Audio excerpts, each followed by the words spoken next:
PUBG Mobile for free.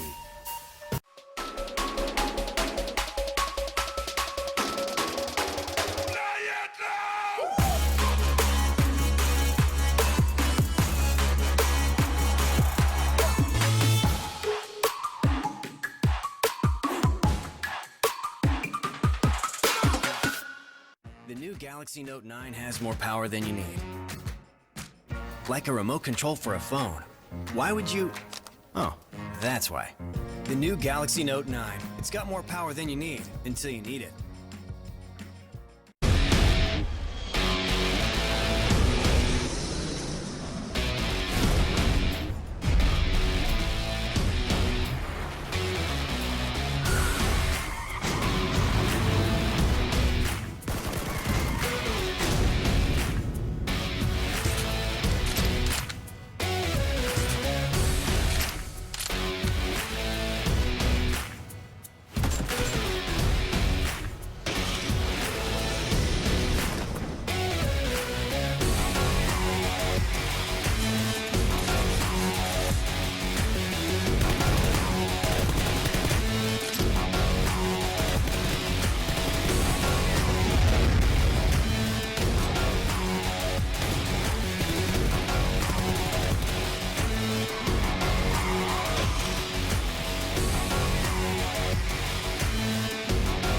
Play PUBG Mobile for free.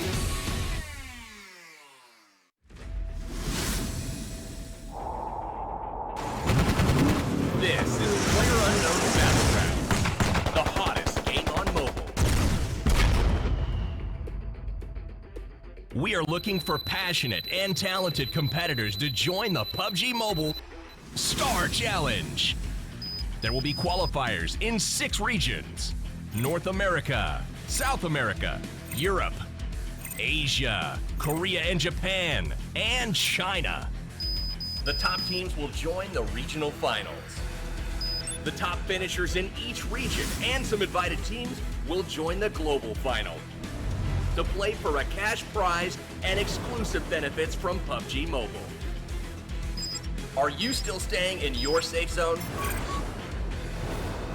Get on that plane and jump into the blue zone. The 2019 PUBG Mobile Pro Tour, coming soon.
This feeling's wonderful when you hear that song on the radio. And it's easy, so easy, so easy.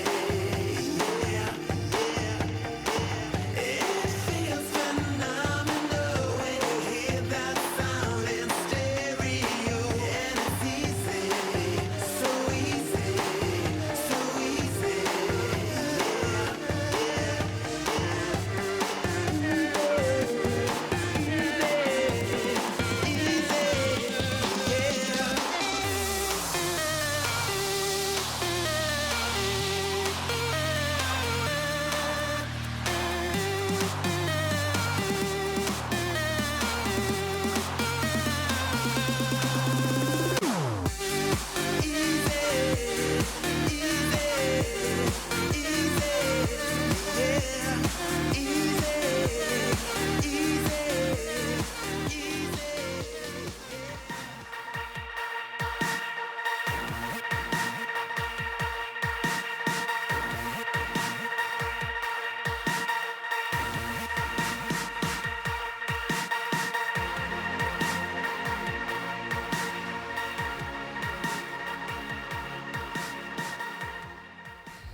Play PUBG Mobile for free.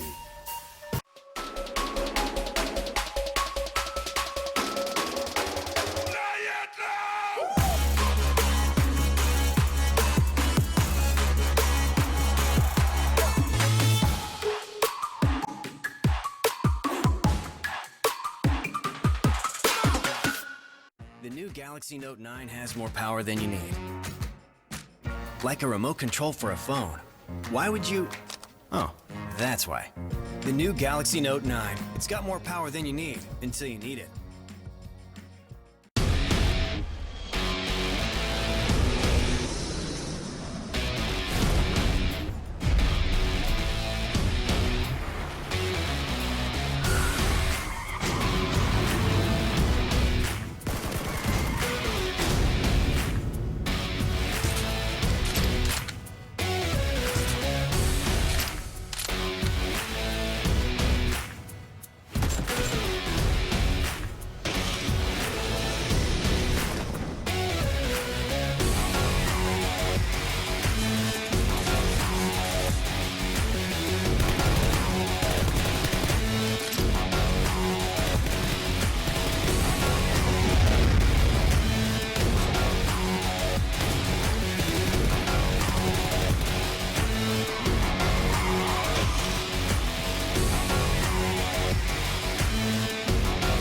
Play PUBG Mobile for free.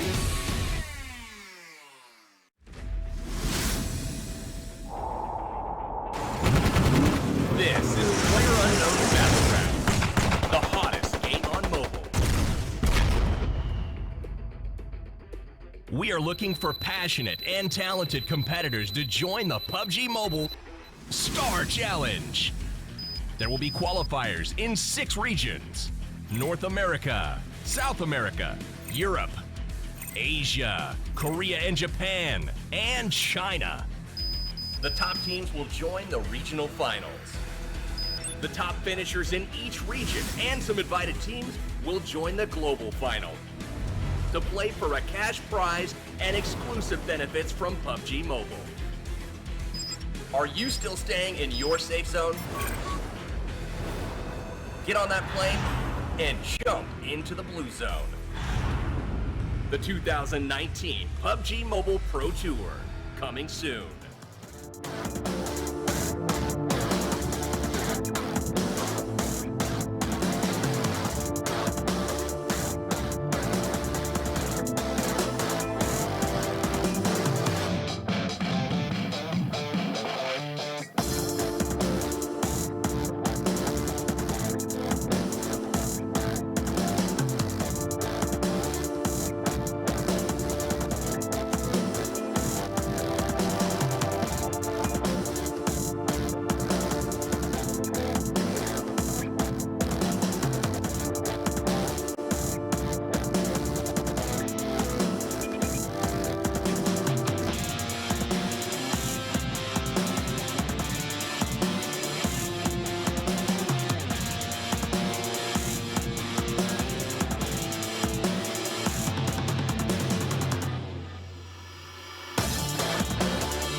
This feeling's one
PUBG Mobile for free. The new Galaxy Note 9 has more power than you need. Like a remote control for a phone. Why would you... Oh, that's why. The new Galaxy Note 9. It's got more power than you need until you need it.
Play PUBG Mobile for free.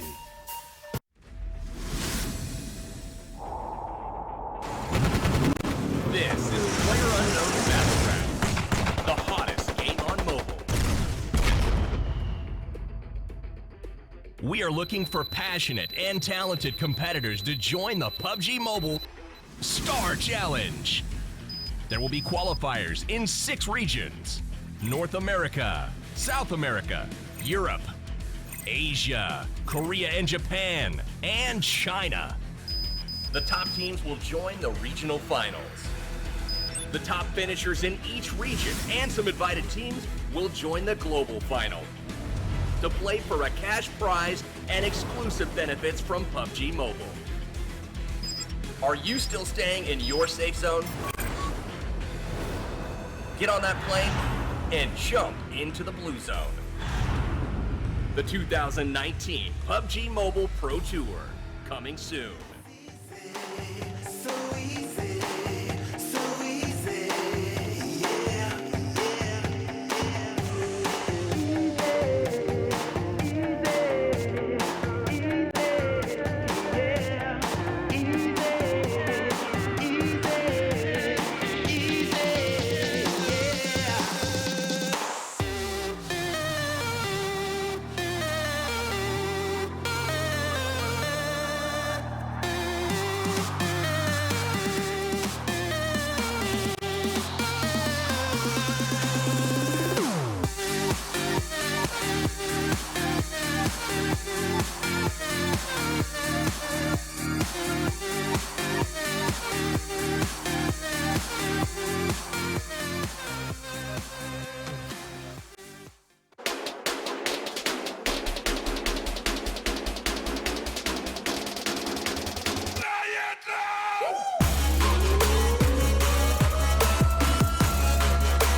Hey guys, what is up?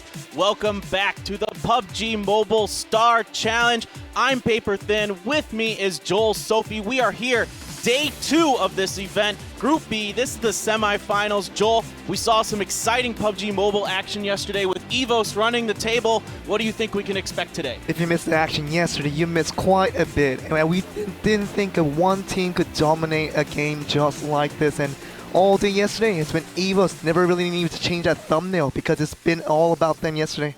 Yeah, during our rehearsal today, we got the chicken dinners that only showed EVOS. That's all we needed. They were incredible yesterday, but today, things are going to be very different. None of the same teams will be here. It is completely different teams today. This is Group B. 19 teams will be here. We have one team that has been disqualified. They did not show up on time. It was Evil Genius, an India team. Unfortunately, they will not be joining us today, but we do have 19 other very strong teams from all over Asia today. So a new look at a brand new set of teams means that, a lot of expectations for our side and not really knowing what they're going to do. We're going to be very excited to see this first round. Yeah, I'm really, really curious to see how things pan out today. We do have a lot of teams from India here today, and we were talking to the India casters. They were a little disappointed yesterday that India didn't come out with any of the top 4 teams that get through. So today, they said India #1. They're going to come through and do it. But first, guys, I would like to thank our sponsor, Samsung Galaxy Note 9, an amazing device. And you can download PUBG Mobile from the Galaxy apps. It's free, guys. Check it out. But Joel, I want to talk a little bit more about those India teams.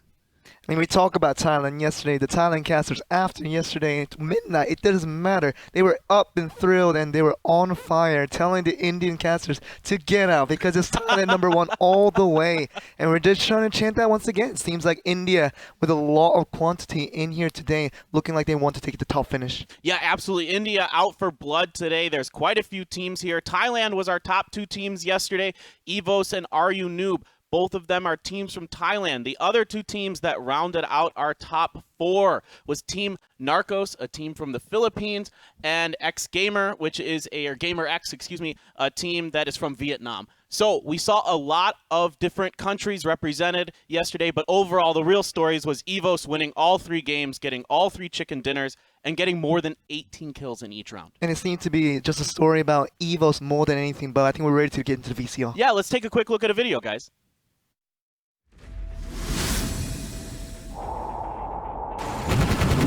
This is PlayerUnknown's Battlegrounds, the hottest game on mobile. We are looking for passionate and talented competitors to join the PUBG Mobile Star Challenge.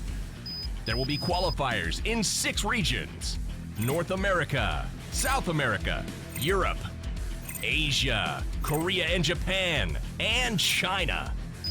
The top teams will join the regional finals. The top finishers in each region and some invited teams will join the global final to play for a cash prize and exclusive benefits from PUBG Mobile. Are you still staying in your safe zone?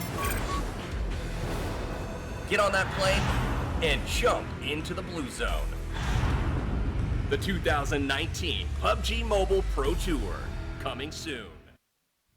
So the PMSC, a global league. Many different countries from all over the world will be participating in this. But if you're watching here today, this is the semifinals of the Asia region without China, Korea, and Japan. So we have many other countries represented here today. And I'm really excited to get this going. 19 teams going to be going at it. Joel, we had a great day yesterday, though. It's hard to just talk about what happened yesterday because it was so out of the purview of what we're used to. Just totally out of the expectations of anybody thinking, looking at all this. And we'll get to see the overview very soon, but really surprising day yesterday. Yeah, let's take a quick look at the overview of how this league will work.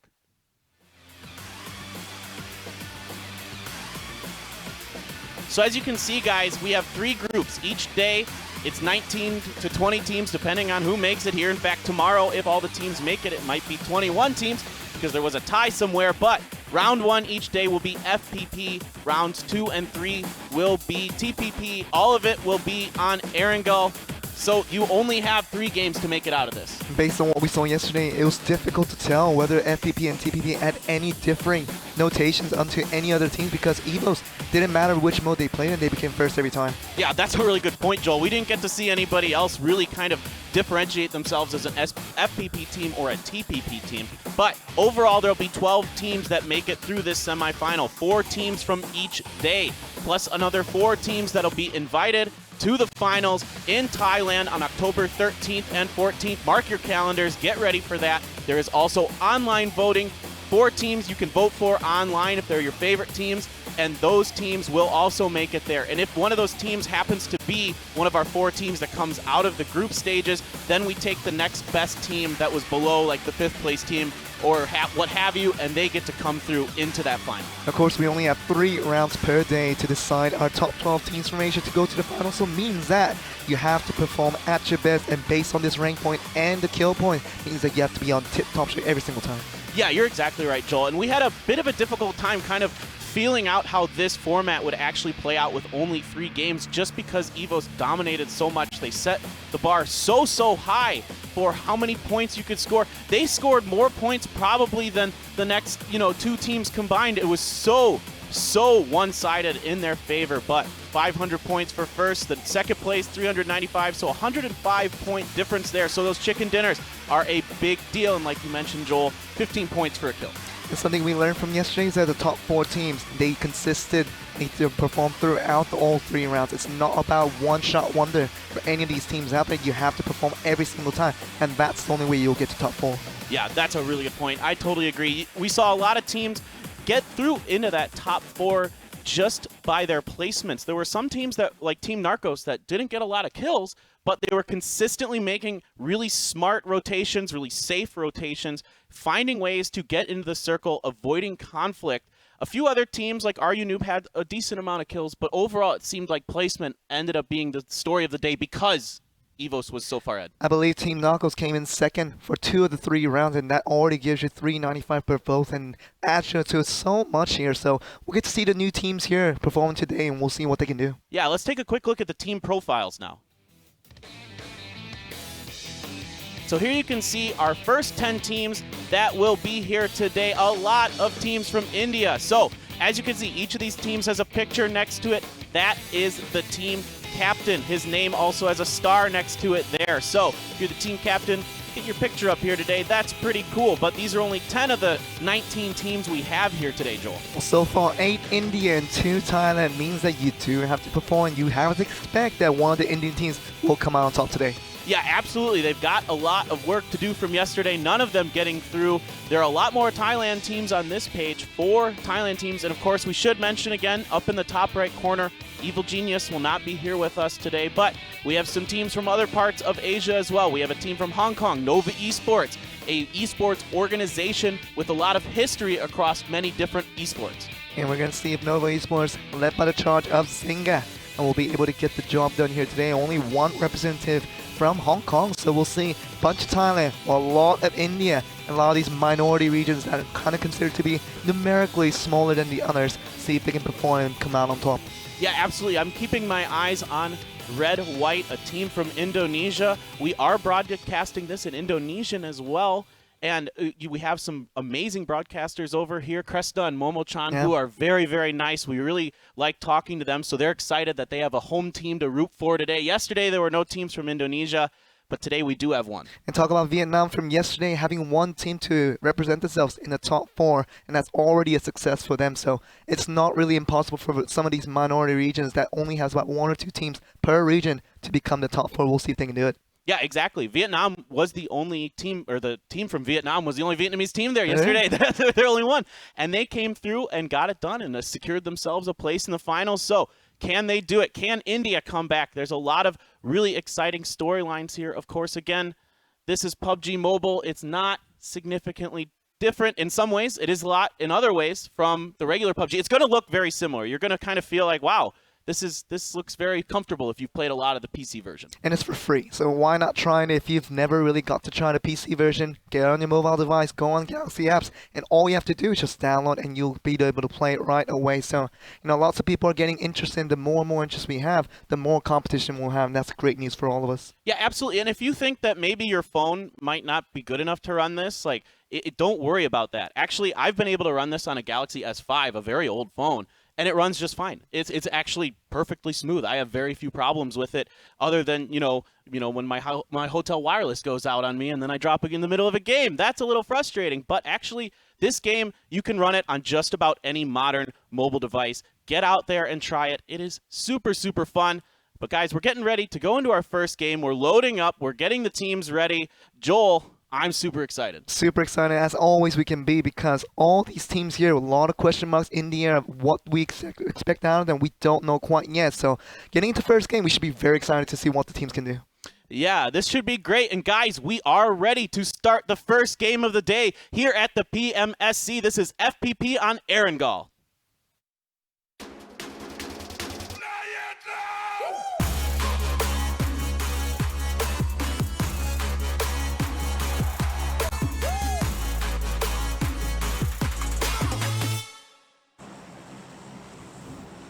All right, we are loading up our plane. This time the plane has a nice little skin here. Yesterday we saw a lot of green planes. Today we're getting a bit of a bronze color, bronze and silver with a skull on it. I like it, but let's talk about this plane path. Oh my goodness, Joel. That's a tough one too. For anybody trying to get ahead up north, you can get your vehicles to get to Georgia, to get to Kimeshki, but look at that, just starting off from Primorsk and landing south of Milton Power. How many times do we see that in a southern trajectory? So a lot of Sosnovka guys will love this flight path. So all these teams that are trying to head up a little bit north, see what they can do.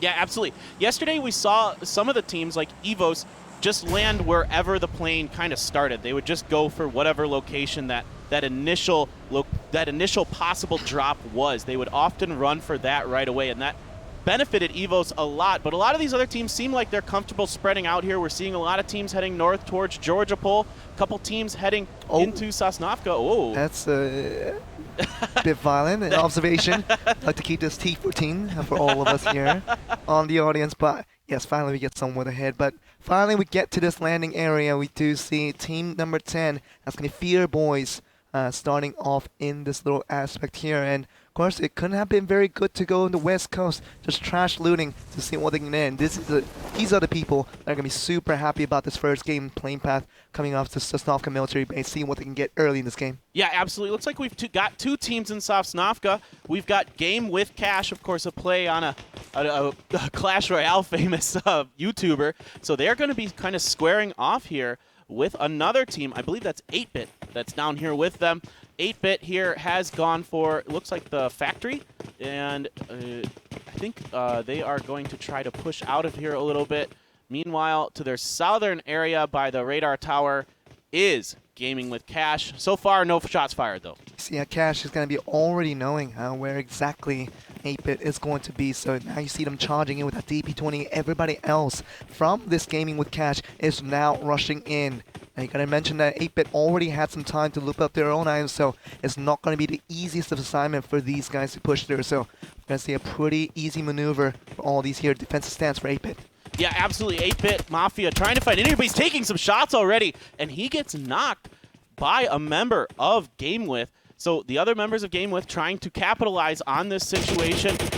Destruction, that name's a little hard to read there at first. Ooh, but another member of Game With, the DP, does so much damage here in PUBG Mobile. Of course, it does in regular PUBG as well, but here in PUBG Mobile, the recoil is reduced just a little bit, so guns like the DP and the AK are quite strong early on. Trying to get the res up a little bit earlier, but not going to allow that time. Gets the second knock from Destruction with that UMP. Gets up close, not just trying to go for the team right now. Oh, Destruction living up to his name, taking down the third member of 8-Bit. 8-Bit on their heels. There's only one player left for them. A nice push there from Game with Cash. So far, so good for them. They didn't lose any members in that exchange. And we do have our first circle here. You guys can see that. It has gone to the northwest. So that plane path a little bit off from where that circle ended up going. And with 3 kills already on the board, Gaming with Cash will find an escape in this first circle. So, you know, after getting a pretty good points on the board, it seems like 8-Bit might have a troubling time coming back to Sosnovka in the second time around. Yeah, I think you're absolutely right, Joel. It's really difficult when you lose that many players that early. You got to find a way to safely make it into the circle, avoid conflict at all possible costs, most likely. This is team number 2. Meena Boys. Meena Boys are a team from India. I like that name. They will be interested to see where they go. They did drop by Milta Power there in the refinery that's near Milta Power. This is RRQ, a team from Thailand, which Thailand did very well yesterday overall. So right now they seem like they may be the stronger country in this region, but that was only one day. We still have a lot of PUBG Mobile to play here. Team number 5 is Team Bold, like that name. They are in Lipovka, and this is Carnage, with a K, and they were in George. So, not much else happening right now. We had a little bit of a scuffle over Sosnovka military base. Otherwise, all the other teams seem to be relatively spread out on the map. Basic looting phase all around the other areas other than Sosnovka because of that flight path that came through in this first game was going to allow a lot of early action if 2 teams land there, which is exactly what happened. So otherwise, the other teams that are landing a little bit north of where we currently stand means that they need a little more time to farm and not going to be so optical for the early action here. Yeah, exactly correct. And I was a little surprised to not see some teams fighting very early on over vehicles, but it seems like there was enough surface area for them to work with that they were all able to kind of safely get to their loot zones, more or less. Now, this is Nova Esports, and I kind of think this is a team of all women, Joel. It looks like they're all women. Their picture of their captain was a woman. So this is a team to keep your eyes on. We are really excited to have them here. They are also from Hong Kong. I'm going to see what they can do. Obviously, having Nosenga, having Elise, Stacy, and Kimmy, seeing what these 4 female professional players will be able to do for Nova Esports. And starting off with a pretty simple farming route for all these teams now, including GBWK all together. Seeing what the second phase is going to look like, because that rotation is going to be a pretty easy one to start off with. It's going to be starting from the 3rd and 4th circle, where we're going to get a majority of the action. Yeah, absolutely. We generally see early on in competitive PUBG Mobile that the teams will maybe skirmish over a drop location early on. After that, things kind of settle down for a little while. Once like you said, we start getting towards the 3rd or the 4th circle, that's when things really start to heat up. A few differences to talk about here in PUBG Mobile that maybe if you've never played it before, you might notice things look a little different. For example, there are no windows in buildings. All the buildings are windowless, and that's by design. But here we've got Lism taking some shots at members of Awesome Glory, and it looks like one of his other teammates manages to get a knock. And see another knock coming through, coming from Lism, and see if we can get to a second knock here onto AG, and AG finding it difficult to just get out of this situation. Just sees where they're getting shot from, just trying to get the smoke, trying to get the res. It's going to be their first priority, but otherwise they're looking to have to fire back up on the counter back. It seems like a tough ridge to overcome here. It seems like AGS going to be charging in to try to go for finish. Yeah, AG a little under-looted there. One of their members only had a pistol really to deal with. AGS pushing in with this Car 98, getting a knock with the DP is Troll. So that's another member of AG knocked. They're trying to get out of here. The AGS has a very big advantage in terms of weapon and positioning right now. AGS doing very well on it. Some Glory on the back has nothing to do. Just trying to escape with that vehicle is the only option they have. So they're going to have to abandon their knocked member. And it seems like it's going to be a first casualty for Assam Glory to start this game off. Yeah, only one member down, so it's a smart idea to get out of Dodge, go find a safe place and regroup, try and get some more items. There's the finish on to Ritrick. A nice push there by AGS, recognizing their advantage and taking advantage of that. They are going to heal up a little bit and look to possibly move here. They are already in the circle, so it's kind of up to them what they want to do. Do they want to try to go more center, a strategy that we saw work very well for EVOS yesterday, or will they try to play more of an edging strategy? We will find out shortly. It will definitely vary depending on how this first round plays up to play, and all teams have different characteristics of how they like to approach the game, so it's going to be dependent on what we see from this round 1, that the adaptation will probably happen starting from round 2. Yeah, exactly correct. And that's exactly what we saw yesterday. The teams kind of started to feel each other out in the beginning, and there was a lot more fighting early on in that first game. Teams trying to fight over their desired loot locations. After that, things kind of settled down in games 2 and 3, with a lot of teams opting for more of a centering strategy, except for Team Narcos, which was much more of an edging kind of team, just finding ways to safely get into the circle. This is Savage, a player for Ancient S, a team from India. We're going to be saying teams from India a lot today. Over half of our teams are from India in this group, so can they perform better than yesterday? We will find out shortly. The Indian casters will definitely love them to perform a little bit better than yesterday, because we had no representations from the first 4 teams to go up to the final. So second day, lots of Indian teams, and one of those 4 should be really kept by this region right here and see what they can do. Obviously, we're looking at some other teams now from India as well. Fear Boys, another team from India, looking to make the mark here as well. Yeah, absolutely. Fear Boys just kind of chilling out there. Nothing doing right now. Nobody's coming up those stairs yet, I do not believe. Savage, it's good to cover your teammate, though. That's very smart. We do have one crate drop already, and we've seen crate drops be very important in PUBG Mobile. Getting those level 3 helmets and vests and getting those crate weapons is very powerful. It's near the shooting range, just to the southwest of shooting range, near that downed plane that's up on that hill there. So it looks like there is a team going for it. I believe it's Solator, which is another team from Thailand, actually. So they're being aggressive here, trying to keep the Thailand #1 chant going here. We are. So, oh, they've got a police car. Okay. Nice. Something Nice. very unique to PUBG Mobile, and they're gonna pick up this crate and see what we're getting. We got a glimpse of it just a bit earlier. It's gonna be AUG starting it off, and you get the full set at level 3 along with a plentiful 5.56. So you're gonna love that crate to start this game off and see what Slater can do in this mid game here. Yeah, absolutely. The AUG, a stable gun, does a lot of damage for a 5.56 weapon. Definitely one of the guns you like to see. Yesterday, we didn't see too much AUG coming out of crates. We saw some AWMs, some M249s, and a Mark 14. I remember that as well, but I don't remember seeing an AUG. It's very possible we had one. But overall, we didn't get to see it too much in action. We saw a lot of SCAR, AK, and DP yesterday doing a lot of the work for these teams. And we see SM Glory now in in Severny, I apologize, and just after they kind of escaped from the actions coming from AGS a little bit early in the instance, just losing one member, just coming back to this new city, just settling down in this new circle. I don't have to move an inch, but it seems like AGS is back again, trying to haunt them down, and that 4v3 advantage that they have, they should be looking to push for it if they get the observation. Yeah, AGS nipping at the heels here of AG. They want to continue to put pressure onto this team, but interestingly enough, there is another crate drop. You might have caught it from the AGS player's screen to the southwest of Severny, and in fact, Solator was already on the move to attempt to get that crate there. I'll be curious to see if, yeah, this is a great start for them. I'll be curious to see if AGS wants to try to push on this crate to get it themselves. Double log is going to be picked up by Solator, just by 2 of their members already. Oh, be careful there. Just to make sure you are ready to get in there. Now we're going to go to Severny. It seems like coming from shooting range. Solator with that extreme amount of ammunition that they have right now. See what they can make use of it. Proactive play is needed here.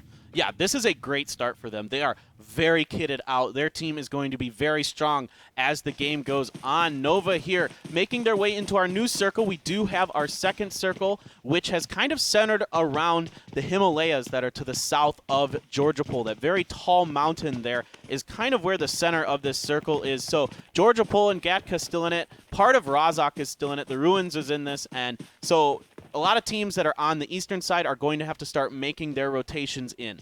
And also the Severny boys has to make their exit as well. So talking about AGS and also SM Glory, who have been at 5 from the very early parts of this game, have to escape altogether. So it seems like they will spot each other out and see who gets more kills here in that 4v3 scenario. But we're also looking at some other teams here with Gap and see what they can do against Nova, kind of looking towards each other. Yeah, Gap and Nova, they've kind of found each other here. Alice trying to get some shots to land in those windows with that SCAR, without the 4x scope on there. So let's see if she can get something done here. I think they landed a few pecks onto Gap there, but both of these teams are outside of the circle now. They still have 2 minutes to make their way in here, but let's see what happens between these two teams. And it seems like the pretty good taps coming in for that 4x scope from Alice with that SCAR, but needs a little more there, and trying to get the kills is going to be the priority there. Gap definitely knows that there's going to be a team around the surroundings he's getting shot from on the other side. So it means that Nova has the upper end in terms of the advantage in the terrain. And Gap has to find a detour and to get out of this one. Ooh, Kimmy taking a lot of damage there, almost getting knocked by Gap, but now Fear fighting with PS here in a DP battle. Razor looks like he didn't quite get the knock, but one of his other teams did. Killer gets the knock and the finish. No, it seems like Fear almost got the entirety of PS right there, and we'll see if that confirms just a little bit later. But yeah, ultimately, it seems like Fear only lost about 1 through a knock, but gonna get the res out. It seems like they got a team wipe here. Yeah, wow. Fear, one of our teams from India with a strong start. 3 kills to start for them so far, and they did not lose any members. Of course, Poison took some damage, so his helmet and vest could have maybe taken some damage, and he'll have to use some utility there, some heals to get back up. Overall, though, a nice start for them. 45 points in the bag. They're hanging out in the swamp with this US, so they're in a nice position here. They've got no one at their backs right now, so they can kind of safely edge their way in if they feel like it, or they could take an aggressive route into the circle like we're seeing ANC do right here. They are dashing into the middle of the circle, looking to maybe go into some of the houses near the Himalayas. And now we're looking at Nova after fighting against Kappa Cap just a little bit earlier. Now gonna take their UAZ to make sure they go to this next circle in time. Just trying to get the fourth member into that car and gonna just go for this very risky drive. If they get caught in the middle of this drive and they get shot out, could lose an entire team in a matter of seconds. So have to be a little bit more aware of where they're gonna be going. Yeah, we saw a couple teams have some mishaps with vehicles yesterday. Not in terms of crashing them necessarily. We saw that a couple times, but getting caught in transition. We saw CO take down GJ instantly when they were trying to get into a vehicle at Pochinki in the very first round yesterday. We saw Evo destroy a lot of teams in vehicles very handily. They are such good shots. We were really impressed with them yesterday. Meanwhile, Ancient has set up in these houses that are on the southwestern edge of the mountain there. That is a very strong location, very defendable for them, so I like that rotation by them. Pretty close to the center of the circle as well. We're also looking at Slater to see with their heavy ammunition that they're kitted out for. From the very early game, still has 0 kills, hasn't really found anyone, but once they do, the opposition will definitely be surprised by their ammunition. Yeah, absolutely. They're going to be very surprised when they run into that team, especially when their bullets don't do as much damage because of all that level 3 gear they've got. But on top of the mountain, we have RRQ fighting against Red White possibly. They know each other is there. Here's the Mini 14 here from RRQ looking to land some shots. We've got a couple ringing out, nothing doing yet here from the RRQ members. Trying to get some taps here on the other side. The mountain only has about a few cracks where you can look between to try to get a vision of your enemies, and it seems like G9 wants to push forward a little bit more here, just kind of run all the way in and just really kamikaze all the way to him. Very, very close right now. Wow, 69 really doing an interesting push here. He even put his gun away. He wanted to get there so fast, close that difference with Red White, and Red White just backs off. They don't want any of this right now. It's early on. Generally speaking, teams don't want to fight in the first couple of the circles if they don't have to, even if they are already in position. Sometimes teams will take the safer option, as we're seeing Red White here do. They are opting to get out of here, find another compound that is safe. I believe this one is. This will be their home for now, and we are about to get a new circle relatively shortly, but AGS now in a battle here. See what they're going to be fighting up against. Once again, a rematch between them and, once again, SM Glory. As we saw them from the very early moments in the game, SM Glory going to just have their 2 members just escape here. 3 members, it seems like, on this vehicle, so not going to be opting to fight against this one. And seems like another crate's going to be upon us, and we're going to try to see RRQ if they can pick this up. Yeah, absolutely. Senior running down the hill for this.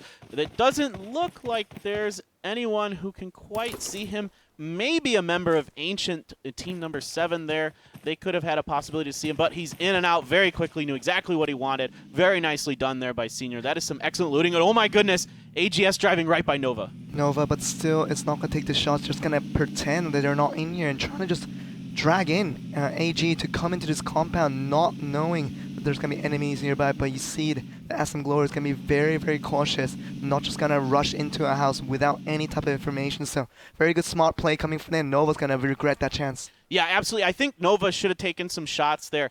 They do have that US in the middle. It's pretty well hidden, but I think that AG got a glimpse of it, and that's why they backed off. I really agree with you. I think Nova should have maybe at least tried to get a few, shots in there. We know that 1 shot and 1 kill does equal to 15 points, and that does really contribute to quite a bit when you have only 3 rounds to decide the best 4 teams in this tournament. And when you're Nova and you had that opportunity to maybe get 2 kills on the board, just a vehicle explosion could have done a lot of damage. So Nova kind of chance wasted. Yeah, I agree. Absolutely correct.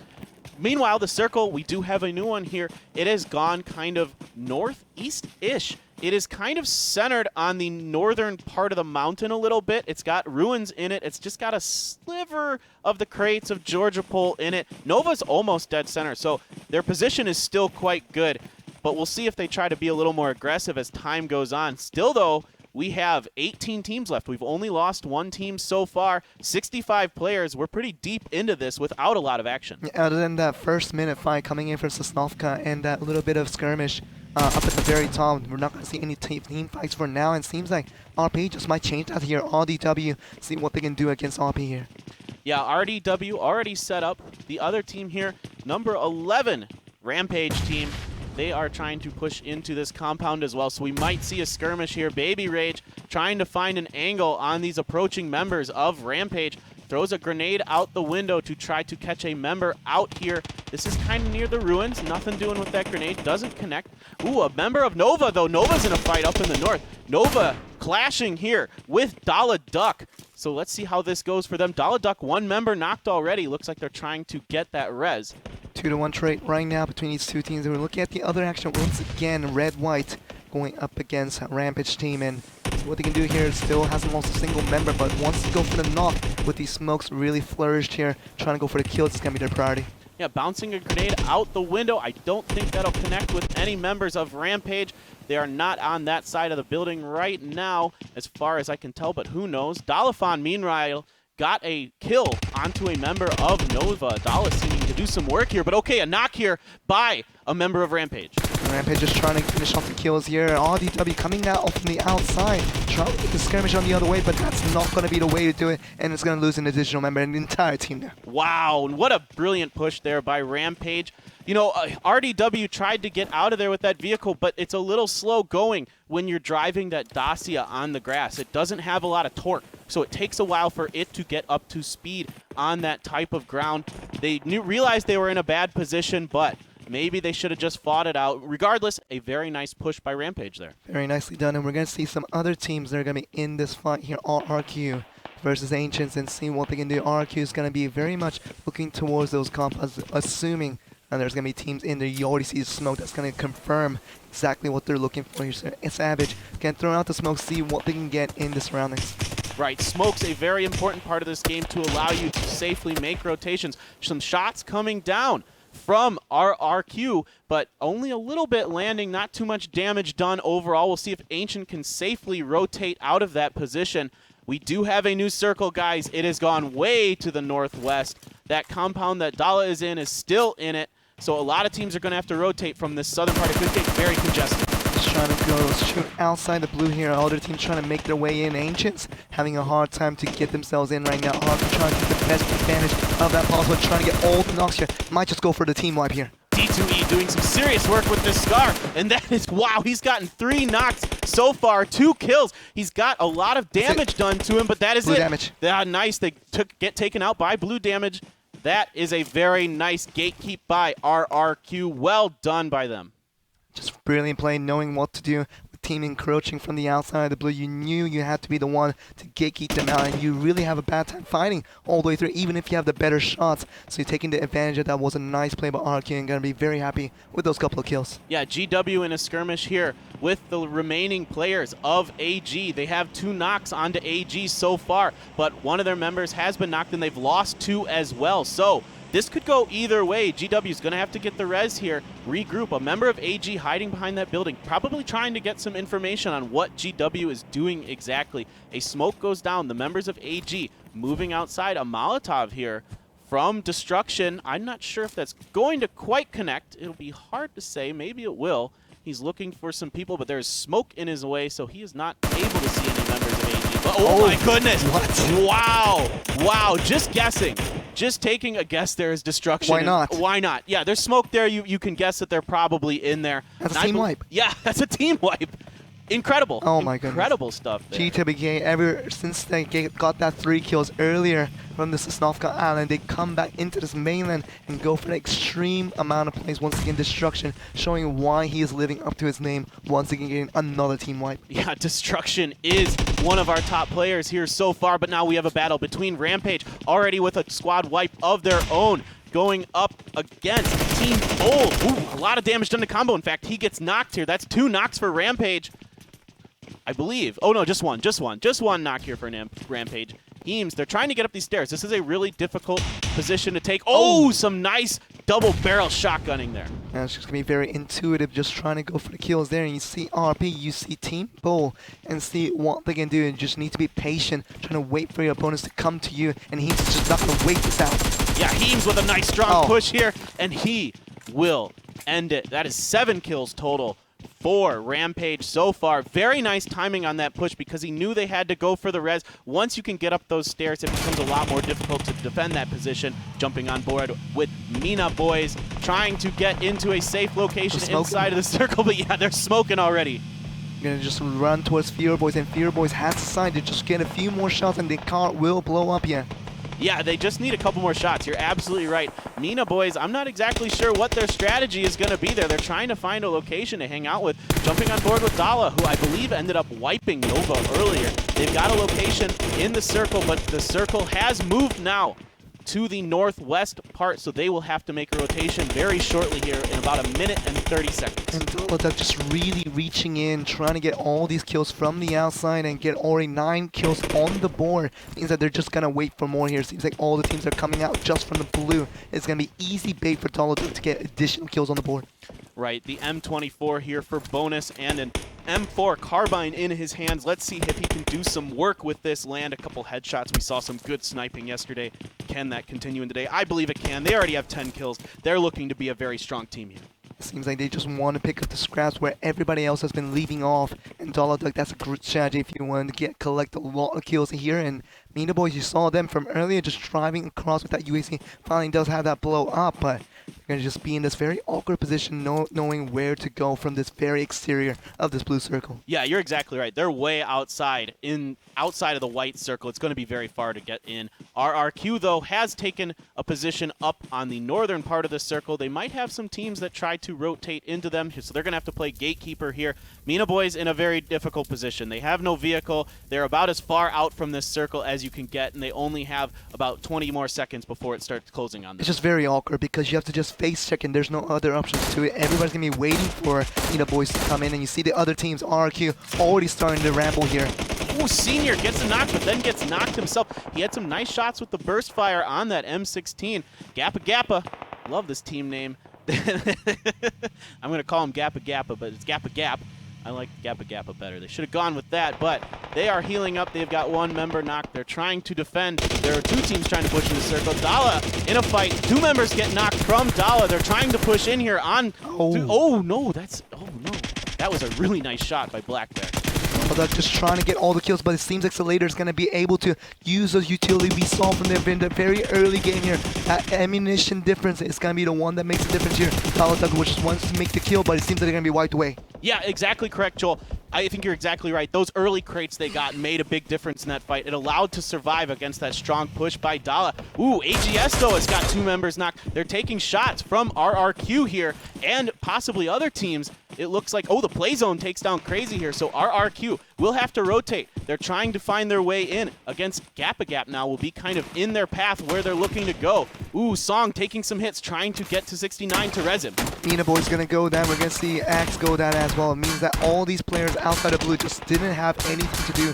They had to run in, and that's the fate they've really faced. Right, exactly. Gappa Gap, in the meantime, trying to get reses on their own. Ooh, they take down a member of AG there. But Gappa Gap having some difficulty. RRQ has a very nice position on them. They've got a straight line of sight to them. D2E putting some nice shots with the M16 there. Senior as well gets I believe that's a finish onto a Gappa Gap. That's a very good utility of smoke right there, and you see Senior's going to be rest up and healed just back in time and gain the really good snipes while the other players are busy healing. And it means that all these incoming players will be targeted and sniped on RQ in the meantime, just adding to their kill count. Yeah, absolutely. 9 kills already for them. Another knock by D2E onto Heems of Rampage. Some really nice shooting with this silenced M16 here. Impressive play by RRQ, but they do have to find a way to get into this circle. This hill will only get them so far. It's hard to tell exactly if parts of this hill will be in. But you can see that nobody's really on the eastern part of the circle right now. It means that RRQ has a pretty safe entrance in while they just wipe out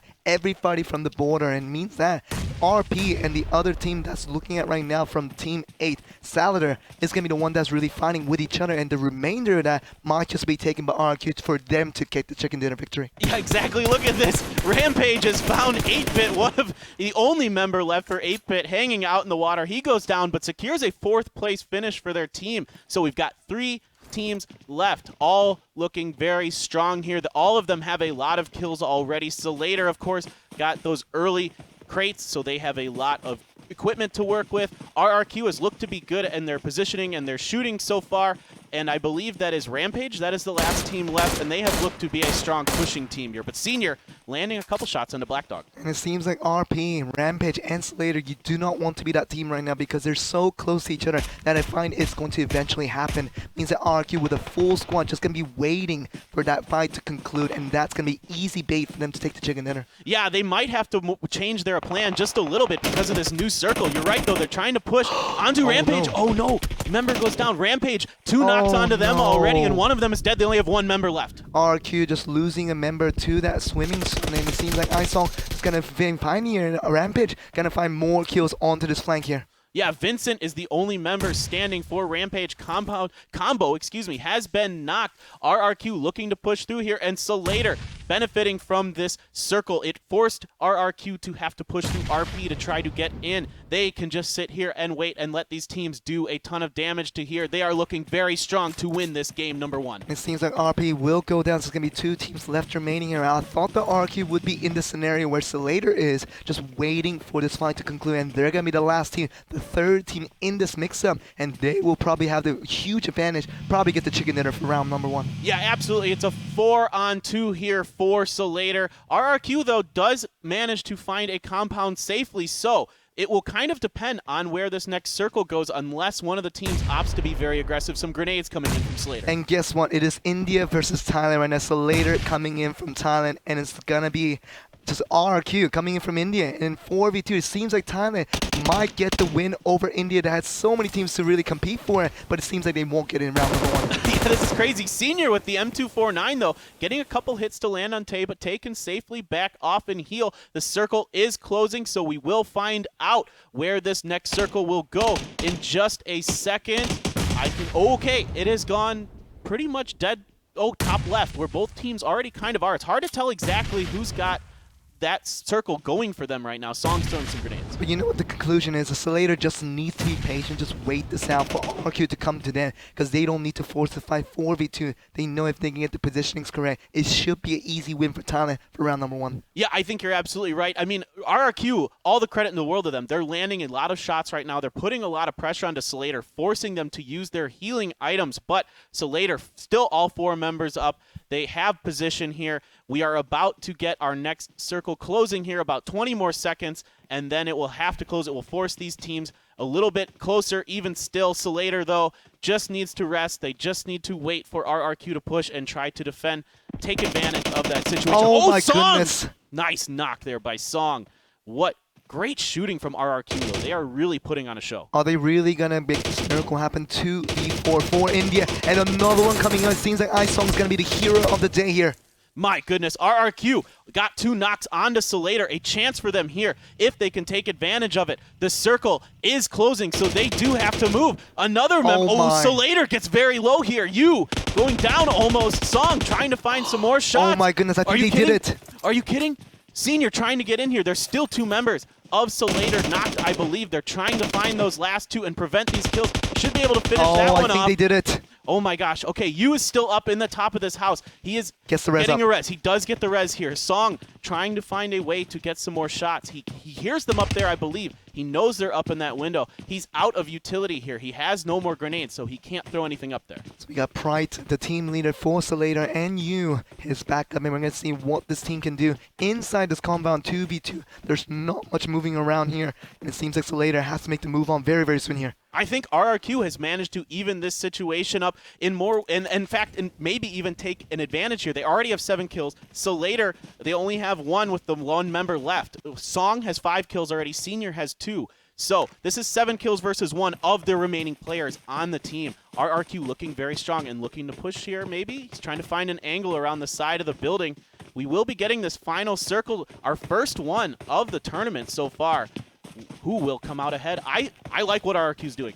It is a true 2v2 right now. RQ just trying to extend their movement to make sure they have angle on both sides here. And it seems like just on the roof, it's going to be where they're standing. They're just waiting for them to jump down. And that should be the finish for RQ to pick up the chicken dinner. Yeah, absolutely. Slater's going to have to move here as the circle starts to close in. It is going to be shutting down very soon on them. RRQ has position. They can cover that middle part of the circle as it closes. We will see Slater have to land some shots here. to get in. And because when you jump down off the building, there's a short amount of time when you land where you can't really do anything. That will be the moment that RRQ will probably try to take advantage of. I can definitely hear the Indian casters screaming right now because it seems like the miracle run might happen. RQ all of a sudden has the advantage in this terrain, and they should be the one to pick up this victory. Okay, there they go. Slater's making their move. No, Senior. Senior's coming behind them. I don't think they know he's there. No, they do not know, and it seems like they got the victory here. Oh my goodness. What a play by RRQ, taking the chicken dinner here in game number 1 with 19 kills. A very impressive performance. RRQ, unbelievable in the way they won out that game. They were not supposed to win that one 2v4, but say later, I do have to say it's a little bit disappointing for how they played it out. Before, remember, they knew their opponents only had 2. They should have expanded their members out into wider angles and not really cluster them together. It is essentially becoming 2v2 in the end for them, and this is the reason why they need to be a little more proactive to get these chicken dinners. Yeah, I think that's a really great point, Joel. They were all clustered in that one building, and they were having a hard time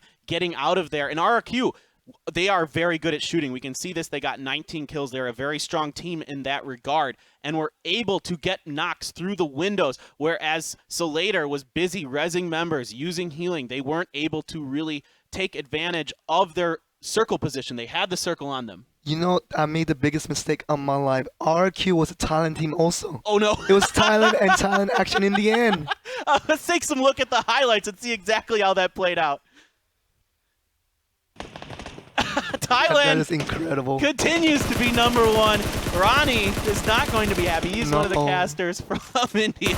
Here we can see RRQ getting it started against Ancient. D2E doing some work there. And it seems like GWK coming off very nicely from the Sasnaka military base with those couple of kills.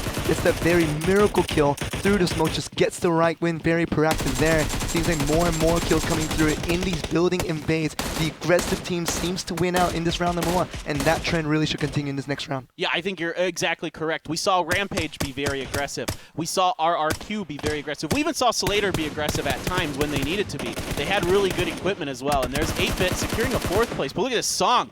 Such good shooting with this Scar. Pre-firing around that corner. He already knew someone was in that window and took down that member of Slater. And then here's Slater leaving the building, but Senior right behind him with that M249, and he can just spray them down.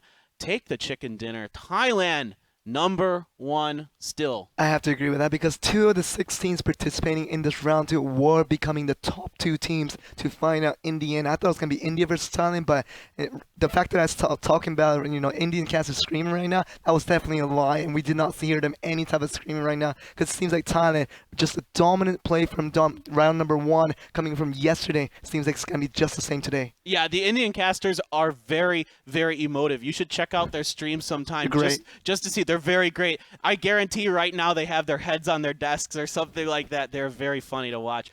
But a nice round by RRQ. Thailand continuing their strong thing. But guys, we are going to go to a short break. We will be right back with game number 2, TPP on Erangel. We'll see you soon.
Play PUBG Mobile for free.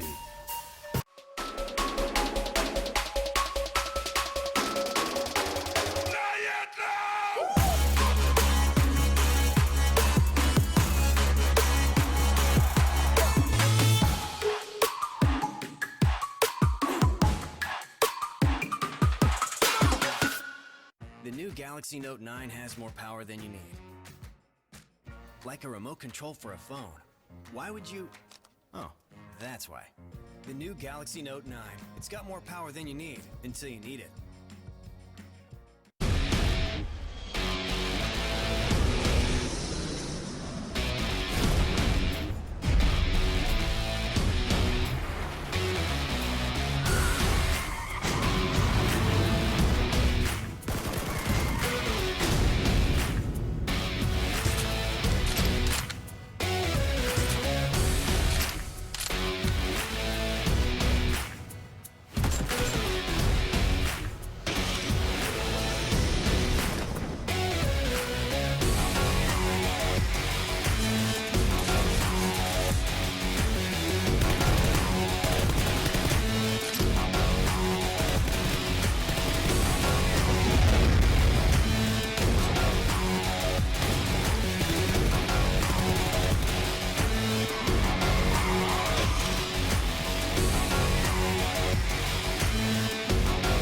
Play PUBG Mobile for free.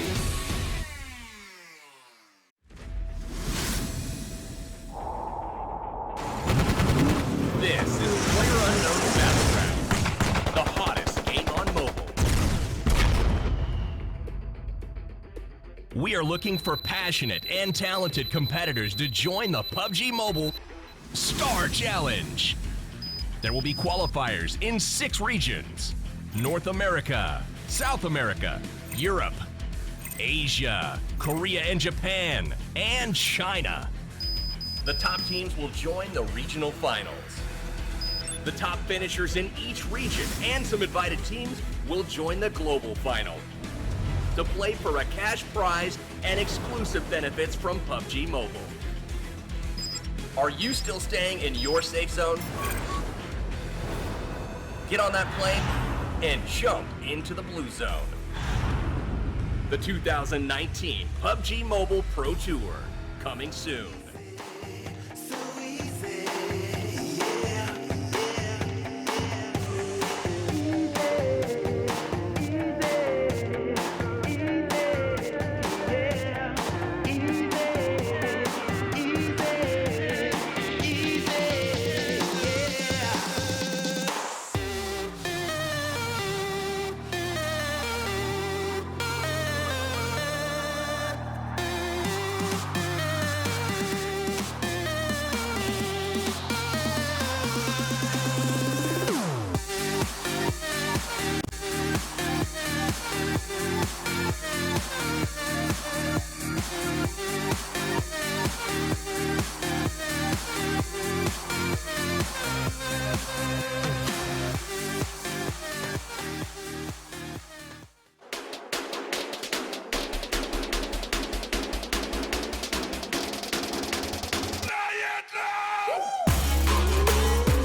Welcome back, guys. We are back here at the PUBG Mobile Star Challenge. I'm Paper Thin. With me is Joel Sophie. We completed game number 1, FPP on Erangel. We're moving to TPP on Erangel for round number 2. And we saw more of the same today. The top 3 teams in that round, all from Thailand, Joel. Basically a deja vu from yesterday. Thailand dominating this performance, coming in from day 1, literally one single team doing it all. And it seems like round number 2 for this day.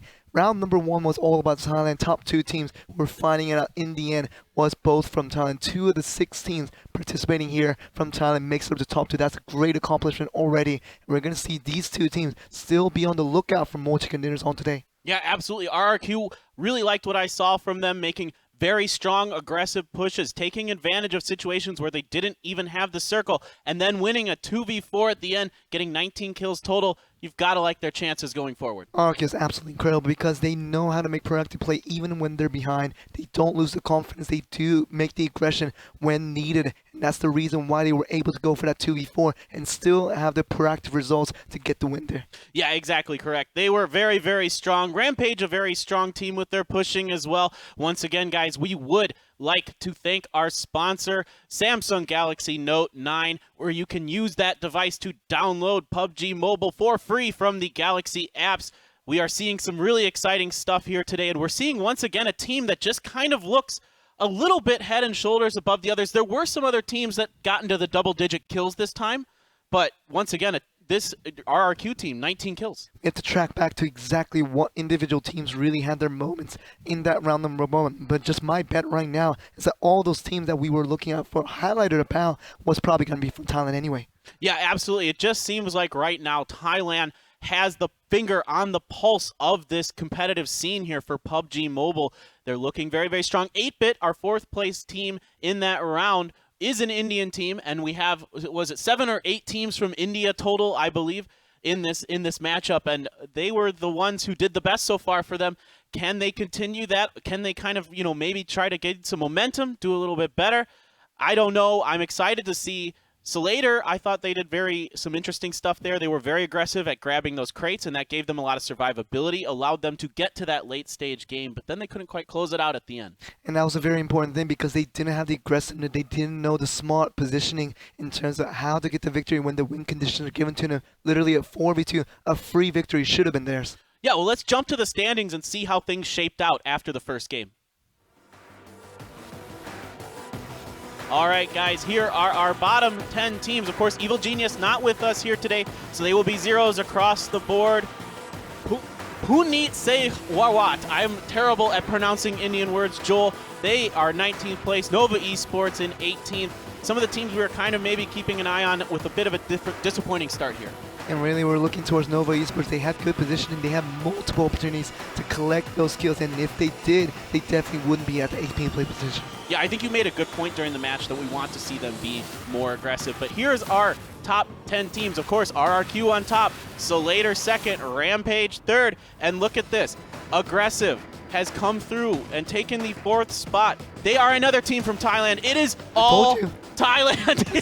I told you. Top 4 teams right now, all from Thailand. Literally 4 of the 6 teams playing in this entire tournament. And we're not even looking towards Dollar Dog. They might be Thailand as well, but they are. They are. Oh my goodness. 8-Bit, where are they from? 8-Bit. 8-Bit is India. Okay, so 8-Bit is the only team from India, and all of the top 5 teams right now from Thailand, 5 of the 6 teams collecting the top position. It's an incredible feat for this region.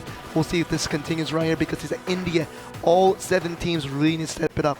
Yeah, this is nuts. And RRQ, 300 points ahead of the next team. That's a 3rd place finish, basically, that they're ahead. So another team that is jumping out to a very strong start here. We're going to be moving on to TPP now for this next game. This is the 2nd game. Remember, guys, we only have 3 games, so this is fast and furious to decide who will be the top 4 teams that move on to the finals in Thailand in a couple weeks. And of course, some will make the argument that TPP changes the retrospective in a game in a pretty drastic way, but I would have to bet the Thailand teams are still ready to pick things up, and really the top 5 teams that you're seeing right now, all from Thailand, looking to make it happen once again.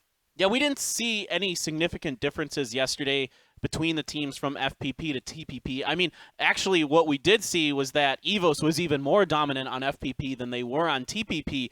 So, this could just continue to be the same. Thailand very strong across the board in all of the game modes.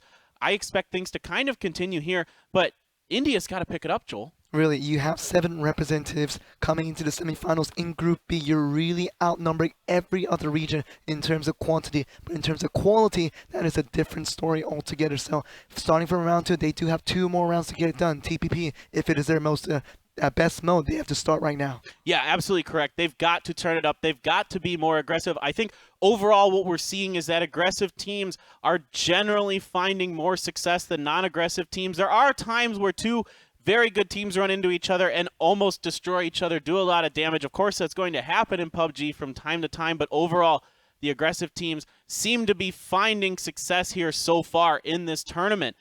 But a strong start here from RRQ, 785 points, 19 kills.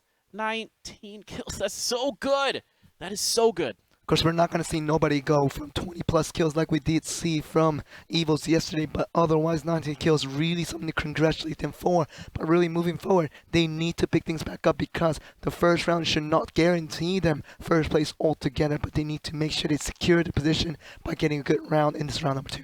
Yeah, you're exactly correct, Joel. They can't rest. They can't let it go. They've got to keep doing well, because if another team or a couple other teams start to really pop off and challenge them, especially with these other Thailand teams nipping at their heels, you know, they could get unseated from one of those top 4 positions. And who knows, maybe a team from India or maybe one of our other regions here today comes through and knocks them out of that top spot. It can happen. We didn't see it happen yesterday, but maybe once again we're finding that there could be just one team that is very much the better team than all of the others. And I wouldn't argue against that, because RQ, in their own little situation, they made all the right plays, all the right proactive plays to make sure they move forward with each and right decision that really got them forward to an eventual chicken dinner in round number 1. But it seems like we're having an Asia regionals right now in the semifinals, but all, it seems like a Thailand regionals altogether. So it seems like India, the other teams, really need to step it up along with the minority regions. They still have a chance in this one.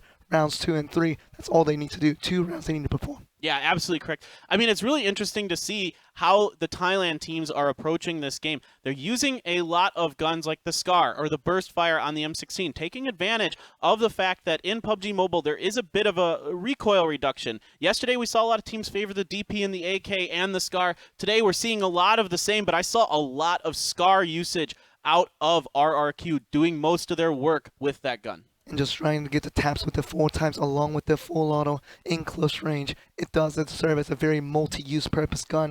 And we'll see that come into play once again. RQ, it seems like they can do work against any type of ammunition, even beating us later in the end where they had 2 AUGs to work with. Yeah, that's correct. They even picked up a couple AUGs. We never even really got to see that used too much. I think we saw 1 kill come out of it, but we'll find out if that continues. Game 2 is loaded up and ready. Guys, let's jump into it.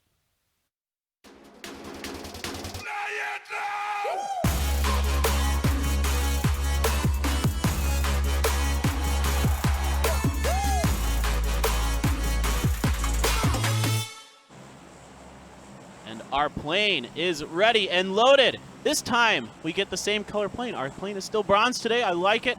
I like the different colors on the planes. Kind of adds a little bit of flair to the game. But this plane path will be from around Gatka in the center west part of the map, running across Razak and Yasnaya up towards Kameshki. Teams already bailing out. Joel, tell us about this plane path. Definitely a lot more friendly compared to our first one, where the Sosnovka guys would have benefited greatly off, and we saw that a little bit from Gaming with Cash, just beating out an entire squad with 3 kills on the first minute of the game. Definitely not going to get that this time around. You're going to see the Sosnovka guys be a little more passive, because they know they're going to be a little bit behind in terms of looting compared to the other cities.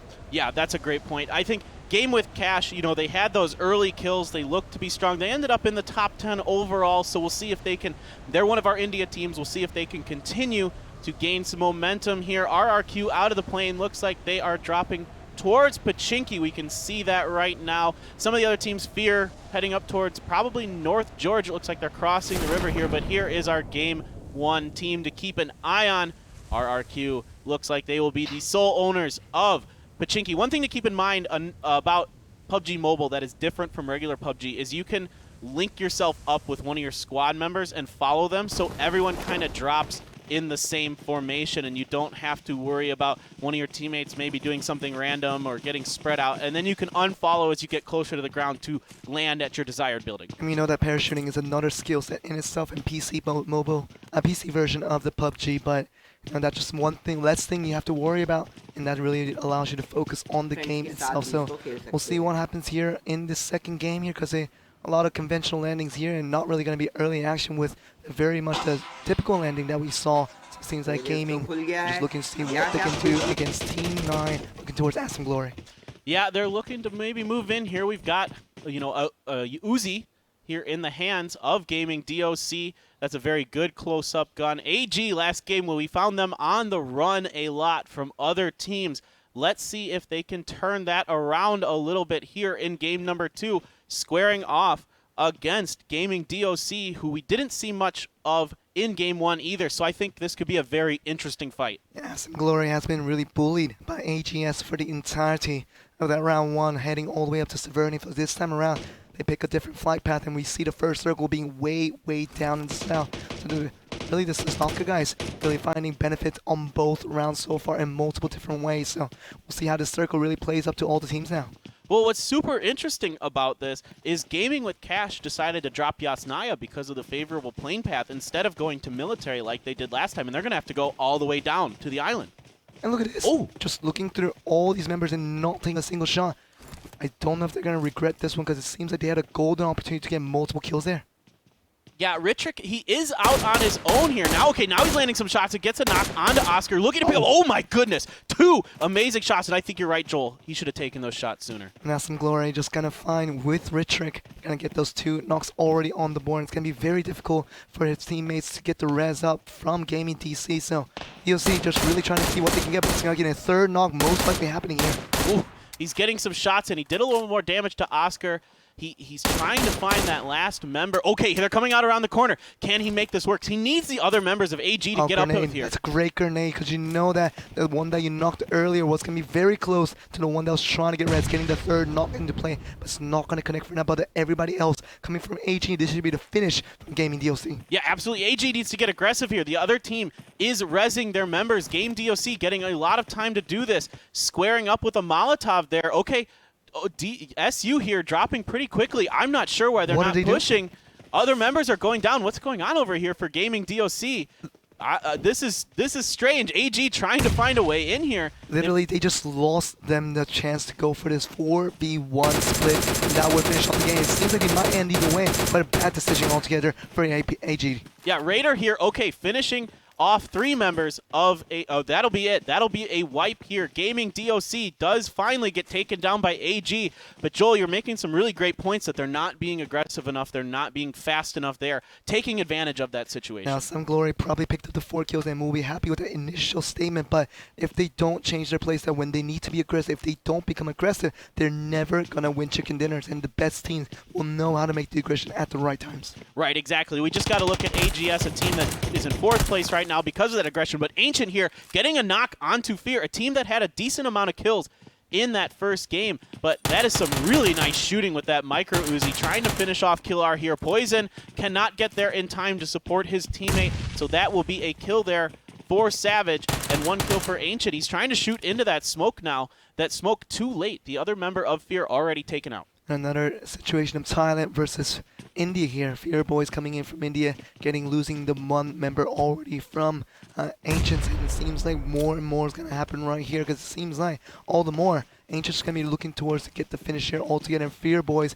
have to just run out, see what they can do. Yeah, Fear Boys noping out of there. They lost 1 member. They've got to lick their wounds, try to regroup, and make it into the later stage of this game because there is 1 minute left until the circle starts to close, and that circle is way down in the south. This will most likely be a military island circle. It's a pretty likely chance that that's where it will end up. So Fear looking to find some vehicles, looking to find a way to get into the later parts of the game despite losing a member early. And we're looking at Slater and the team that really could have gotten the chicken dinner in the last 4v2 scenario in the final circle between RRQ. But really, the better team did win out. They had the aggression, and winning at 2v4 just kind of proved that RRQ was a better team. Slater, they need to look a better round this time around. Yeah, definitely, Joel. We're looking here at Team Bold and PS Amit. He's got that double-barrel shotgun. He's got no helmet yet. This team here, that I cannot pronounce because you got this. You can do this. I cannot. I am terrible at pronouncing this, but I'm going to call them PS. PS. They're from India. Puneet Sarawat, they're going to be the ones to really fight against Team Bold here. We talked about Team Bold getting knocked away from Gaming from Cash a little bit earlier in this round number 1. They come back to Sosnovka Island once again with vigor, and they're going to be rewarded for it with this circle. So if they can manage to defend themselves out against Puneet Sarawat, that's going to be the one to really hold a good position against all the incoming teams. Yeah, they got into military base just a little bit faster than PS did, so they were able to loot through these C-block apartment buildings a little bit quicker, get a little bit more of a defender's advantage here. PS trying to catch Team Bold in transition as they move out of this building. PS moving up onto them, and okay, 1 member of PS does get knocked as he tries to push in. Team Bold once again trying to go for these shots here, and instead PS going to have a hard time going up against all this. It seems like PS is going to be just separating here. We saw 2 members at Primorsk. Yeah, they're they're completely separated. A strange push here from PS, knowing that they're going against a whole nother team. I'm not sure what they're thinking. And literally, they have 2 members in Primorse, 2 land members landing into Sosnovka military base. Literally, it's not going to win 4v2 against Team Bolt, and Team Bolt literally gets 2 free kills there. Yeah, basically, I'm a little surprised by that push from PS. The other 2 members of PS probably going to have to get into a boat, go on the southern part of the military island, and try to play this safe and pray that this circle does not go up to the main part of the island. And just really confusion as to why Panisarawa did not go all the members into Sosnovka. If you have 2 members there, you're literally playing at a disadvantage. If any team is there, they're definitely not going to be split. They're going to be all together, and you're going to have to go for that 2v4 in the end, and it's a bad decision making coming from PS. Yeah, there's a couple buildings in the military base that you can competently hold with 2 members. The apartments are actually pretty big and wide open, and there's multiple ways to get in and out of those buildings because of the fact that there are so many windows there. So it's a really difficult proposition to hold with just 2 players there. You're absolutely right, Joel. Here is Carnage. Someone took a bit of a hit there, but Bika's got that M24 looking to do some work. He's taking some shots himself, though. He's got to get into safety here. There's no way to get up over those. He's going to have to get behind the building, and I think he'll be safe there. Slater is running into Gap. Gap is going to find a golden opportunity to get multiple kills right now, and Sung already going down. Gap trying to get more kills on this drive here. And Tay just gets off and sees that what he can do in this situation. Thailand is going to be not the smartest play in the world. Sung has to go for the rest, and other members coming in go for the reinforcement. Yeah, one member of Slater knocked, but I think there's only 2 members of Gap here. One of their members, 004, already knocked. Of course, Gap, all their members only have one name. You got to shut that door, Gap. That's a little risky in my opinion. The Molotov is coming in here as well. And that means that you can't get the rest now. You're just going to get burned down. And 004 just trying to crawl back to safety before he gets burned down. But that's going to be another kill. Yeah, he was a little bit too far outside that door. 2 members of Gap going down here. He was trying to use that third-person advantage to look through and see down those stairs, but he exposed himself, and the members of Slater able to take both of them down relatively quickly. And you were wondering, after the sun already went down, it was a 4v3 scenario in favor of Kappa. But how did they lose 2 members right there is a question for me to answer.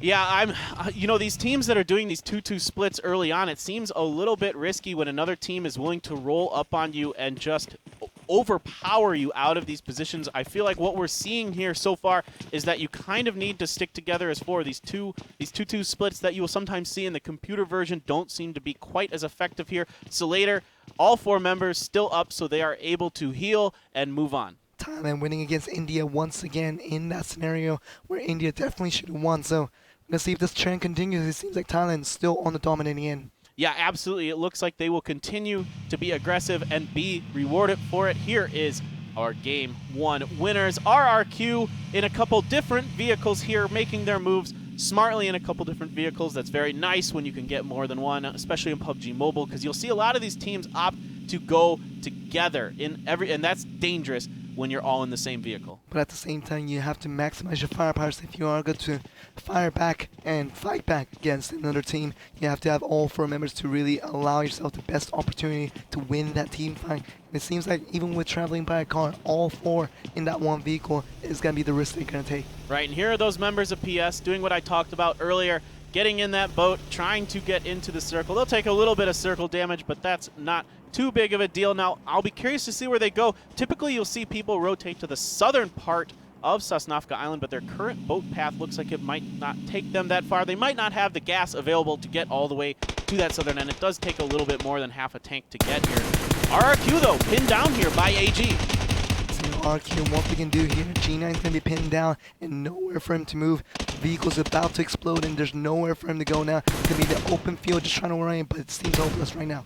Yeah, G9 is stuck behind this vehicle. I mean, the nice part is when a vehicle gets blown up, it does turn into static cover. The other members of RRQ are here to provide rescue. So now G9 kind of acting as a bait. He is going to be out in the open trying to convince AG that there is no one else there. They're totally safe. It's totally fine, guys, while the other members of RRQ are looking to sneak in. And right now, Some Glory should be going reinforcement onto these members right now because it seems like the 2 members of RRQ are going to just invade this house and probably going to get some free easy kills. Yeah, absolutely. It doesn't seem like AG is super aware. They probably just heard that door open as RRQ looks to push in. RRQ not opting to throw any grenades through those 2 side windows windows on the sushi houses. Isong leading the way here with his M4, backing off just a little bit now. He might be looking, okay, here we go. He's looking to throw some grenades into these windows. 69 taking some more damage in the meantime, though, as the members of AG have come back and are defending here with the rest of their team. Isong just kind of bounce the grenade and hoping that it hits. It might just go through it and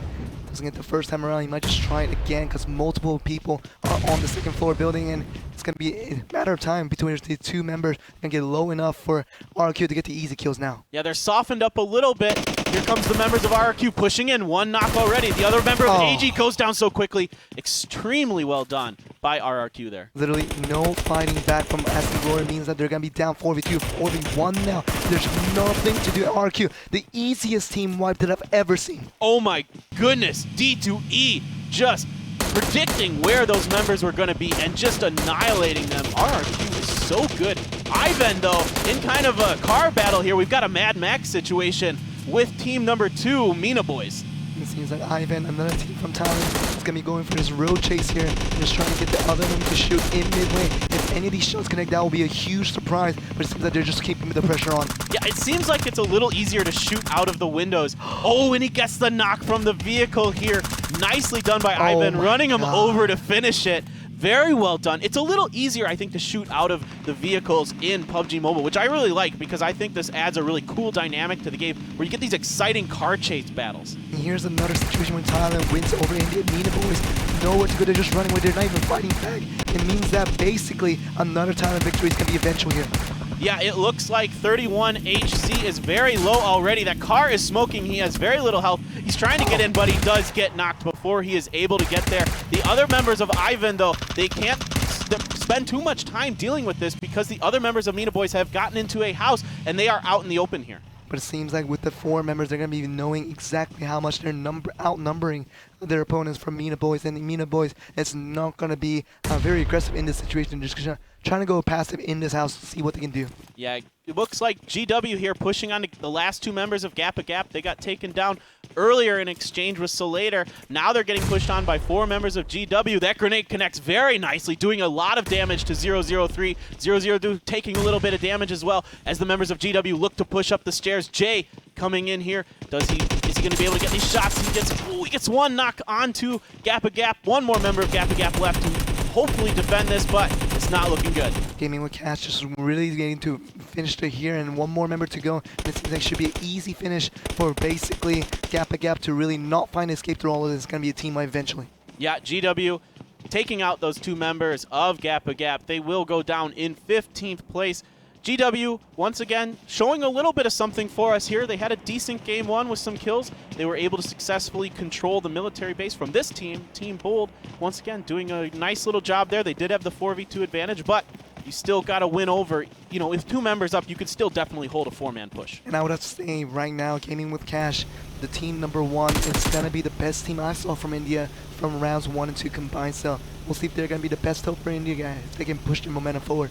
Yeah, I definitely am impressed with Game with Cash in terms of their shooting ability. 8-Bit did a nice job staying away with some sneaky play to be in the water for a long time and eventually secure a 4th place finish in the round, but overall because of kill points, they were not 4th place.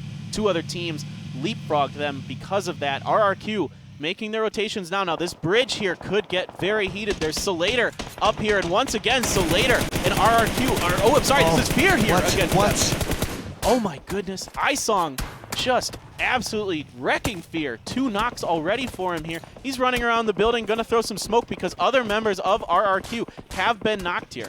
Seems like Senior will be covered by the smoke, allowing the other members to come out and to get the res in. But it seems like Solator wants to go for the revenge now, just not allowing that to happen. Senior already gets knocked away, and seems like Pride just trying to go for the finish. Now RRQ is in a very difficult situation here. They're smashed between Fear and Solator. They ran into Fear first. I thought, in fact, it was Solator they were going to run into because those colors are so similar. They're both a shade of magenta, but they're stuck here. And D2E taking some damage from Fright. They're trying to get a res. Oh my goodness. Are you kidding me? G9? What? What was that? My goodness. It's just basically reincarnation of what we saw from yesterday from EVOS. Literally just one step ahead of every single team was gonna be RRQ in this round number 1, and it seems that in this round number 2, it's just the same dominating performance and really exquisite plays all the way around. Yeah, I'm just blown away once again with this Thailand team. Oh my goodness, G9 is absolutely on fire right now, knocking T from Salater. Salater looked like they had a great opportunity to knock out RRQ and try to gain some ground on them as the first place team, but RRQ turning the tables a little bit once again. Salater should not be playing scared at the situation, but when you're getting shot like that, when you see the shots coming from RRQ and you remember back to round 1 of how you were defeated 2v4, you do become scared, and Salater, now you do lose 2 members already, and there's really no hope for them to get out of this very protective house. Yeah, the psychological factor, a big deal here, I believe, for Salater. G9 wisely wrapping around to the other side of this building, trying to find a flank, not allowing Salater to really keep him pinned down, knowing where he is. He is going to make his way around the side of the building here, but they throw down a smoke, they get the res. So far, Salater weathering the storm. They've got some time. They're kind of in the circle. It's hard to tell exactly if they're in the circle. They're a little bit outside. Okay, but they've still got a minute 30 to defend this push from RRQ. If you're Salater, what's your strategy here? I mean, Salater, you know that RQ is not going to be stopping the chase and trying to get the kills. A full squad wipe is the only thing that RQ is looking for. So you know if you're Salater, you know they're going to be coming at you. So you make the best defensive stance, hoping that you can beat out RQ that you weren't able to in round 1. Yeah, and meanwhile, G9 just got a Car 98 headshot onto a member of Salater. We see D2E trying to get on top of the roof. You can do it if you get on the side of those doors. Snug here has got to throw down another smoke, I believe. G9 is going to try to finish off that knock he got with the Molotov cocktail, but the member of Salater had actually already been rezzed. So we'll see if he can get some of these grenades to land. These are some really nice grenades. Some damage being done here to Tay, and another knock by you on that grenade. My goodness, they are so good. They're finding billions of ways to destroy their opponents every single time. And Salater, they tried everything. They tried to get into good defense, but when the house is on fire, there's nothing to do. Ooh, G9 missing a little bit of his shots, but he does manage to get the knock onto Tay. He's pushing into the building now. 2 knocks onto Salater already. I believe that's 3 knocks onto Salater already. Is there one more member of Salater left who's trying to get out of here? There's the 3rd kill onto Salater, and that's it. They have taken out the 2nd place team and not lost a single member. RRQ asserting dominance here. Do you know how difficult that is? That what just pulled off from RRQ was immensely difficult for them to really pull up. It's as if they have a freaking RPG quest that they know how to complete every single time. They're not going to stop until they complete it. RRQ building Salater once again in an almost impossible situation. Yeah, these guys know how to defeat the Ruby and Emerald weapons on Final Fantasy VII, Oh Joel. my goodness. They are so good. This is Rampage, our 3rd place team from game number 1. They are set up on, I believe, the radar tower. Yes, they are. The radar tower that is to the east of the military base. Our circle has centered around Novo, and that radar tower kind of in the southeastern part of the map. So the bridge, a lot of these teams like RRQ are going to have to cross this bridge. There's nobody playing Gatekeeper on the Sosnovka Island, though. You see RRQ just trying to go for observation, gets a T2E on the front end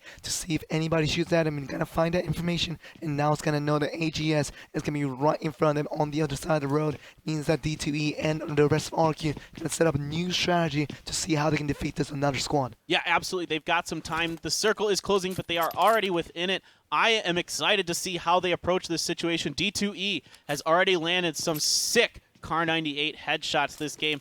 I look to see him continue that as he kind of eyes AGS here, looking to see if he can get advantage. This is once again Thailand versus Thailand. RRQ won round 1. This is round 2. Can they get this done? I believe in them. A grenade going down, nothing doing there from AGS. Yeah, this is a little bit easier this time, but another colony shot. My goodness. D2E is absolutely doing work here. He's already got 4 kills. That's another knock for him. I expect RRQ to continue pushing in. Here we're jumping on board with Nova, who is trying to defend against PS. They're just outside of the circle here. Okay, 1 knock here for Zenga. Nice little play here. Can she get this other member of PS? I don't think she has seen him yet. It seems like they're going to play the passive camping game here for Nova and trying to get the shots where they really deliver to them. And see once again RRQ being on the dominating. How do they win this? 3 knocks already. Yeah, and it looks like one more is trying to get out of there. He's the last member up here for AGS. This is insane. They have got the M12. This is M4, I'm sorry. This is pretty much it. Although RRQ, he has to reload here, and they do it. They take him out. I shouldn't even doubt it for a second. G9 took some damage, didn't even get knocked. They completely wipe AGS, another one of our top teams here. And now they have 12 kills, team after team after team, 3 team-wise, 4v4 scenario where the other team is not necessarily disadvantaged. And that just goes to show you literally a class act by RQ from today's games. This is just an absolute show they are putting on. They have taken out 2 of the top 5 teams already here today. Guys, let's take a look, though, with Rampage, who is trying to prevent Nova and I believe, is any members of PS alive there? I can't see them on the map right now, so I'm not sure if they're any members of PS, but Rampage has a decent position here on Nova. Nova on the low ground. Rampage has a ton of vision up there. Team Bold, in the meantime, is in the houses on the west side of Novo. Kind of in a bit of a skirmish with some of the other teams there, but not much going on so far. Ooh, taking a little damage, though, is Bold. To be a little bit careful right now because it's an RDW is going to be looking along the horizon, see what they can do against Team Bold. Just going to be playing around the circle, see what the circle delivers to them. Then they're going to make the next movement. But it seems that RQ literally just dominating and conquering and literally forcing this game to go wherever they like. It seems like they're just maneuvering and just distinguishing exactly what PUBG Mobile is supposed to be all about. Yeah, exactly. They're putting on a show just like EVO did. So this is shaping up, if they can continue these performances, this is shaping up to be an incredibly exciting finals between EVOS and RRQ, at least so far, looking to be 2 of the best teams here in Asia. They're content now to sit on the northern part of the circle. They're going to play gatekeeper on the bridge in case any other teams were behind them. Meanwhile, there's quite a few teams that have already settled into these houses, into Novo. The circle is closing, though. We have another AUG drop here.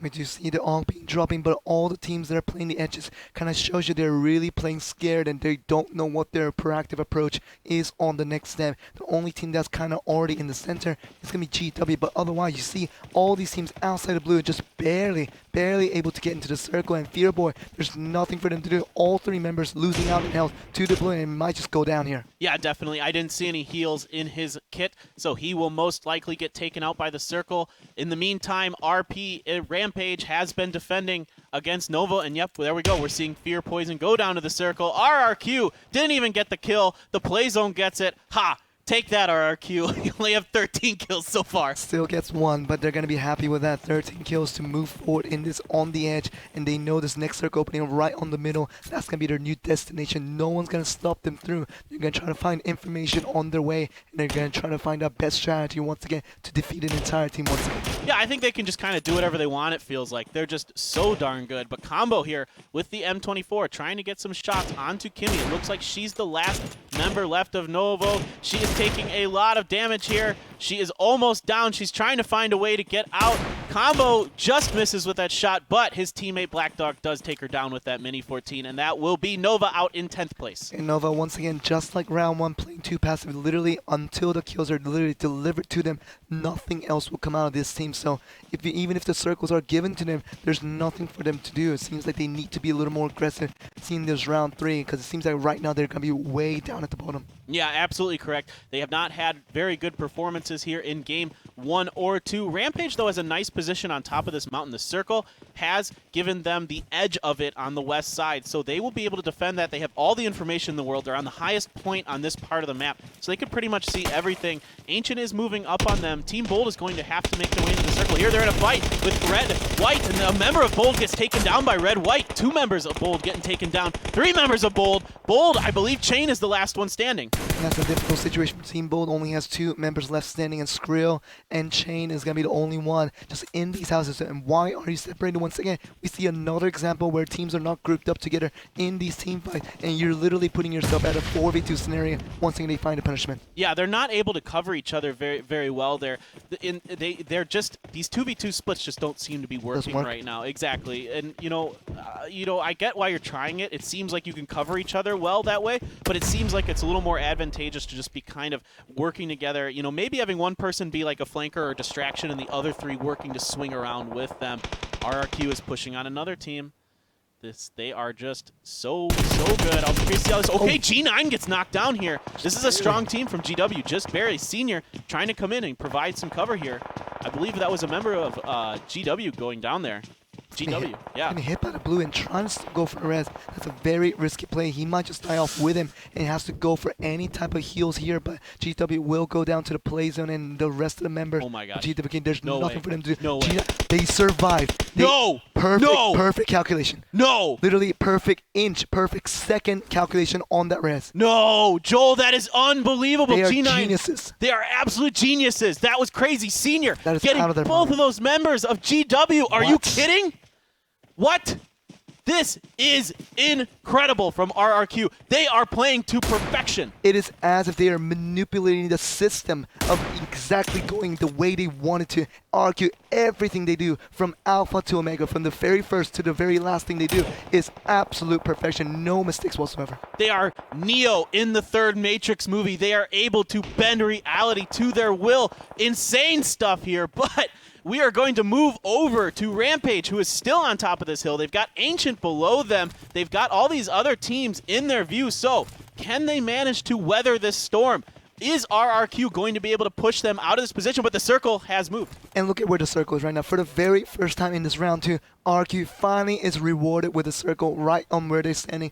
Literally the best timing to do it, where they have to travel from the outside, from every single circle, from the very first one. Now they have so many kills, and they have so many ammunition. They have all the gears in the world to beat out any team on any other day. Means that other teams have to encroach in from the bottom. They have to be really scared about their scenario. Yeah, here we go. A member of Ancient getting taken down by a member of Rampage in this vehicle combat chase here. Rampage trying to get down this hill. Some nice shots coming out here, but Combo blows up that vehicle and down go 2 members of Ancient.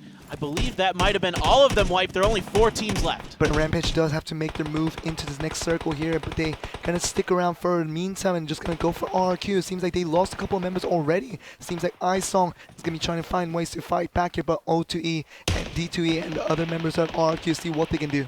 Yeah, okay, 8-Bit is still in this. This is one of our India teams. They're getting some knocks, trying to get in. A member of Rampage has been knocked down. They're in a fight with 8-Bit now, though, and they are doing some damage, but 8-Bit punching back. And it seems that RQ just finding new ways after losing G9, just going along the flanks into the circle first, and they're finding their rotation and maintaining that position for now. See what they can do. Yeah, we're seeing these aggressive rotations pay off very well. Rampage trying to get some reses down there, using this little bit of hill in front of them to protect themselves, letting RRQ fight it out with RW. And look at where Senior is right now, providing the observation for everybody around the circle and really allowing the rest of his members to make sure they are ready to go for the combat when needed. And it seems like iSong just kind of split apart for everybody right now with a 3-man squad. They're still looking just as confident as they were in round 1 to pick up the chicken dinner. Yeah, they're doing a good job with that recon, like you mentioned. So really awesome stuff here from RRQ. They are not just skilled shooters. They are also very good at getting information and making the right plays based on it. Now, they are down to 2 members, but that didn't seem to matter in game number 1. Game number 2 here, Rampage, 4 members up. Can they play the sports? Oh, Senior, he's caught out there. Can Combo finish him? Yes, he does knock Senior there. Very nicely done by Combo. So RRQ in danger now. RRQ's observer spotted out there. No way for him to fight back right there, but it seems like more shots coming towards from Rampage and trying to get more here.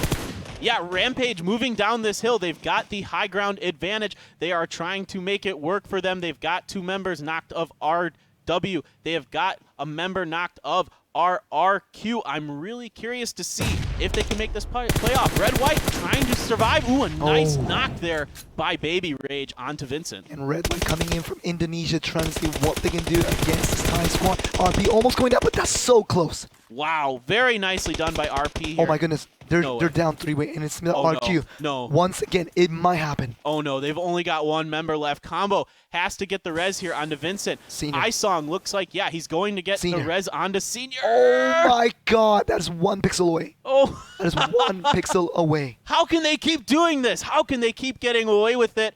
Look at that. Look at that HP. Oh my gosh. 1 pixel away, and he gets the res. They are so good at these timings. Like you were saying earlier, Joel, they are doing such a good job of just perfectly timing things out, getting things to go their way because of it. RP, though, is going to be able to get their reses up as well in the meantime. It doesn't look like there's any utility left here for RRQ. They're not throwing any grenades. They're not really able to throw any Molotovs or anything like that, so it's just going to come down to shooting here between these two teams. But it is a 3v2. RRQ was able to overcome last time, but another knock on the senior by Combo. That's going to be another res not going to be able to come through. ISO has to play this by himself and see what he can do against 3 members from Rampage. Yeah, can he pull off the miracle here? Combo flanking to the right. The other members of Rampage pushing in as well, and that will do it. Rampage takes the chicken dinner in game number 2, edging out our game 1 winners, RRQ, with an impressive 18 kills. And really, what do you really credit for RQ, who did so well, other than Senior dying out a little bit earlier from that scouting report? But otherwise, it was a brilliance of plays from all the way from the beginning, all the way to the end, and huge credits to them. But it seems like Rampage, that 3v2, they were not going to lose out that one. Yeah, they had a great position there, did Rampage. They had that really high hill, so they were able to see everything that was going on. They were able to make their way down the hill, sometimes with some danger. They had a couple knocks on the way down, but eventually moving all the way in, knocking out Red White, and then eventually taking out RRQ. But once again, RRQ absolutely demolishing a lot of teams on their way in. And that was a crucial play, really. Just Red White almost beating out Rampage in that situation. So close to get that done. And if Red White had won, they would only have 1 member. It would have been a 2v1 scenario for RRQ. Probably would have won them the chicken dinner again. But Rampage doing a good job being proactive to get the reses up in the end. That was the key to victory. Yeah, absolutely. Let's take a quick look at the highlights to see exactly how this played out. So we're looking here with AG early on. This was this moment where we felt like they should have been a lot more aggressive. They did end up getting that squad wipe there. RRQ, the beginning of their Rampage, before Rampage ended up besting them in the end. They are taking down teams. Surgical precision here. AG early on. Oh, that's just insane. Look at this from V2E. Oh that my god. is gorgeous. You just see a pixel on the screen, on that little mobile screen, and you're able to take the shot and get shots like that. Yeah, I want to know what that guy's eyesight is, because I can't see that well on my mobile device, but I am much older than him, I am sure. This is RRQ taking down so many members of Fear. iSong with the nice spray down here, and here they go, taking out Slater, the team that got second in game number 1, doing some nice work with those grenades and those Molotovs, burning the members, exploding them. They push through Slater, moving on to GW, and this is probably one of the most impressive things I've ever seen. This is the key highlight of this entire event so far. Out of the 5 rounds we've seen so far, that timing to perfection, that's the key that really breaks the great teams separate from the goods, and this is why they are one of the top teams right now. Yeah, G9 did a great job there. He jumped out, distracted the other members of GW. His teammate came through, knocked them both down very quickly, got the kills, got the squad wipe.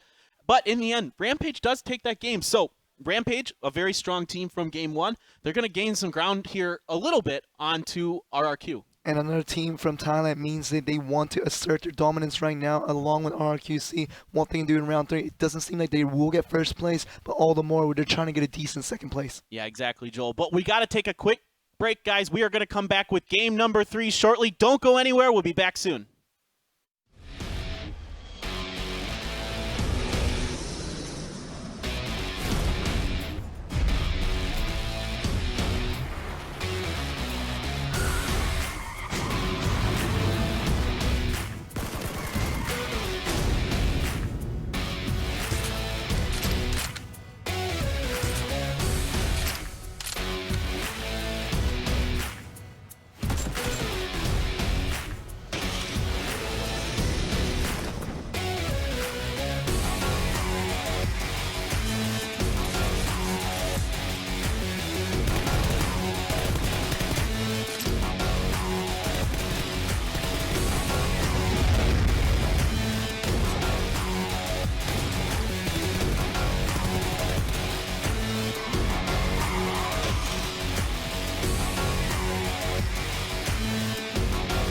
Play PUBG Mobile for free. The new Galaxy Note 9 has more power than you need. Like a remote control for a phone. Why would you... Oh, that's why. The new Galaxy Note 9. It's got more power than you need until you need it.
PUBG Mobile for free.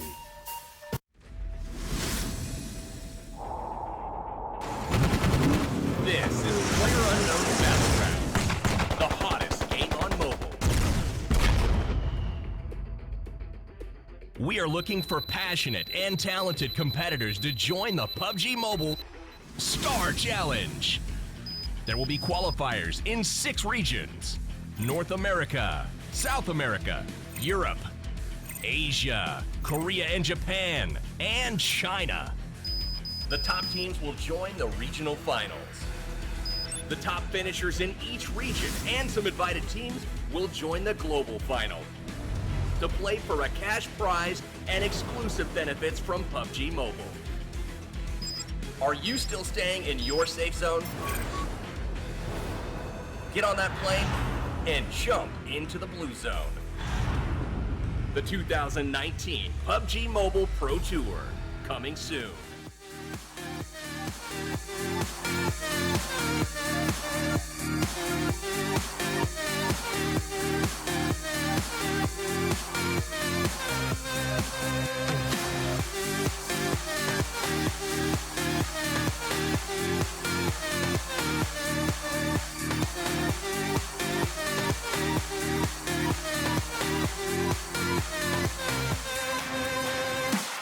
This feeling's wonderful when you hear that song on the radio, and it's easy, so easy, so easy, yeah, yeah.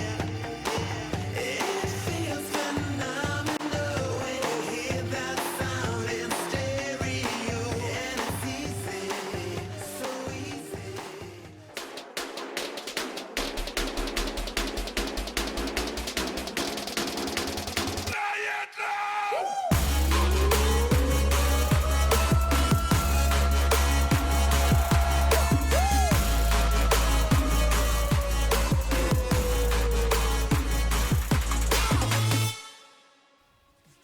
What is up, guys? Welcome back to the PUBG Mobile Star Challenge. Once again, I am Paper Thin here with Joel, Sophie. We just saw an incredible Game 2 TPP on Erangel. RRQ duking it out with Rampage. Rampage besting them in the end, but both of these teams looking very strong today, Joel. We're supposed to be really highlighting Rampage on their victory, but really the story goes to RQ once again. Clearly the best team that we have in this Group B, maybe the best team of the tournament. We were discussing this right before this break, and really all about what they can do as a team has been really up and above anything that we expected. Yeah, absolutely. We saw EVOS just absolutely dominate yesterday. Nobody even really challenged them. But today here, there are a couple of other teams kind of vying for control with RRQ and playing very well themselves. Of course, Rampage being one of those teams. But guys, we once again would like to thank our sponsor, the Galaxy Note 9.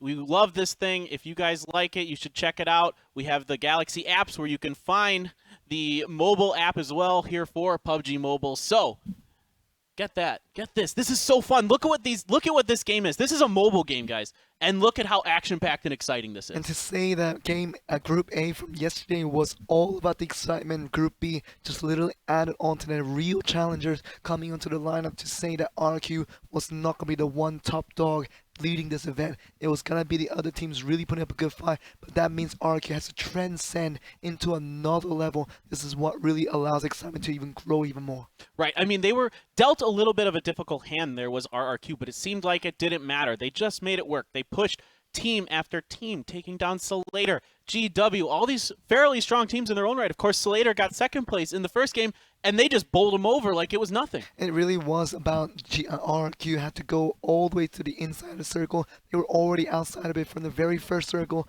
all the way down to about the 5th or 6th circle. They didn't get the circles given to them. So it means all the way up to the very end of the game, they had to struggle their way through. But struggle was definitely not the word they were looking at. They were looking at conquering. They were looking at just going to the next position and knowing they were going to pick the victory, and they definitely accomplished that. Yeah, I think that's absolutely correct. And I think in the end of the day, a big reason why Rampage won was definitely their positional advantage and a few other things. But guys, let's take a quick look at our standings after those first 2 games.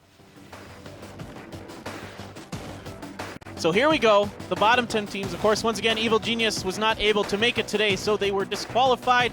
In 19th place continues to be PS. They had a little bit of a better finish there, but they are 10 points behind Carnage. Nova Esports goes up just a little bit with their a little bit of a better performance there, but they're still not aggressive enough. Joel, you were talking about that. It means that they really need to put up the numbers. They have to be super hyper aggressive to even have a chance of getting first place. But it seems like the elites are already out there, and it seems like Nova is not going to be included in that group, at least for what we saw from them in the first 2 rounds. Yeah, absolutely. But we're going to look at our top 10 teams. Of course, RRQ still standing atop things, but Rampage did close the gap just a little bit. RRQ was about 300 points ahead going into that round. Rampage has cut into that lead, but we do have a team from India now in the top 4, 8-bit, with another solid placement here in game number 2, catapults them into 3rd place. Didn't get much action from 8-bit from all the rounds of round 1 and 2, but it means that they're literally playing the Team Narcos game from yesterday, literally playing the position game, just being in a good position, taking out the few little pieces every now and then, and they're going to be having a good, consistent performance from the first 2 rounds. Now 1 round remaining, we can do what Team Narcos did from yesterday and really represent Windy in the best ways. Yeah, I think that's a great way to put that. They're kind of showing us that you can do well in PUBG if you are a smart positional team. It doesn't always have to come down to kills. Yeah, in this case, kills do seem to be kind of leading the way and giving you those top 2 teams. They're doing it by getting a lot of kills. Another team we should talk about from that round was Red White. They put up a ton of points in that round. They had a ton of kills. They were sneaky. And a team from Indonesia really sneaking up around all these teams and really getting the true kills that you're needed. And these are the teams that really represented well from the minority regions. When we talk about teams that in very few quantity come into this tournament and still show good brute force. And Indonesia with Red White leading the charge seems like they can have a really good round number 3. Yeah, absolutely. Definitely changing things up for them in that second game. A vastly better performance that game. I really like what I'm seeing. I'm curious to see if they can crack that top 4. 8-bit seems to be the best hope for India right now to get out of these semifinals and punch their ticket to the finals. We're going to keep our eyes on them very heavily. I'm really excited to see what they can do, because I know after talking to the India casters, they are much more excited now. They're much more animated. They're having a much better time. They're very nice guys. They're very cool. You should check them out. You should check all of our streams out. We've got streams, guys, in 4 different languages. We've got an English stream, we've got an Indonesian stream, we've got an Indian stream, and we've got a Thailand stream. So if you're watching this in English and you happen to have your, a language that you would prefer to watch it in, we do have those available as well. So it means that you're going to have all these 8 casters really bringing all the action for their own respective regions. Obviously, we don't have a particular region that we're rooting for. We're going to be neutral as possible. But it seems like Thailand, for what they've shown so far, is the best region, bar none. And it seems like India has a lot of catching up to do. And for the meantime, I think for what we saw in the first 5 rounds so far, it's been mostly about the decision making. Yes, the shots do come a long way in making it very much the critical kills to get you that victory over team fights, but mostly it's been about the teams that made the best team decision making. That's been really at the top all the time. Yeah, I think that's really, really true. You're exactly correct. You broke that down so well. Decision making important, kills also important, but decision making seems to be the end all be all to really catapult yourself into one of those top 4 slots. Of course, Team Narcos, as you wisely pointed out, reminds us a lot of 8-bit today, but we're queuing up for our last game of the day. It will be, once again, TPP on Erangel. This is it. It all comes down to this, and only the top 4 teams get through, guys, out of these 19 teams that are here. Of course, Evil Genius is not here. Normally we would have 20, but they weren't able to make it. Game 3 is in fact ready, guys. This is the last game of the day. TPP on Erangel. Let's get into it.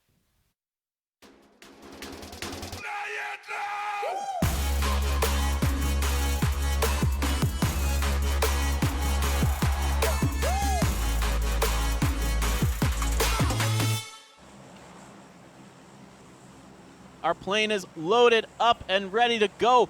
Round 3, the very final chance for these teams to get into the finals on October 13th and 14th in Thailand. This plane will start right over the military base, make its way right down the middle of the map, and finish over Severny. And once again, a very forgiving circle for what we get in this very last round for Group B.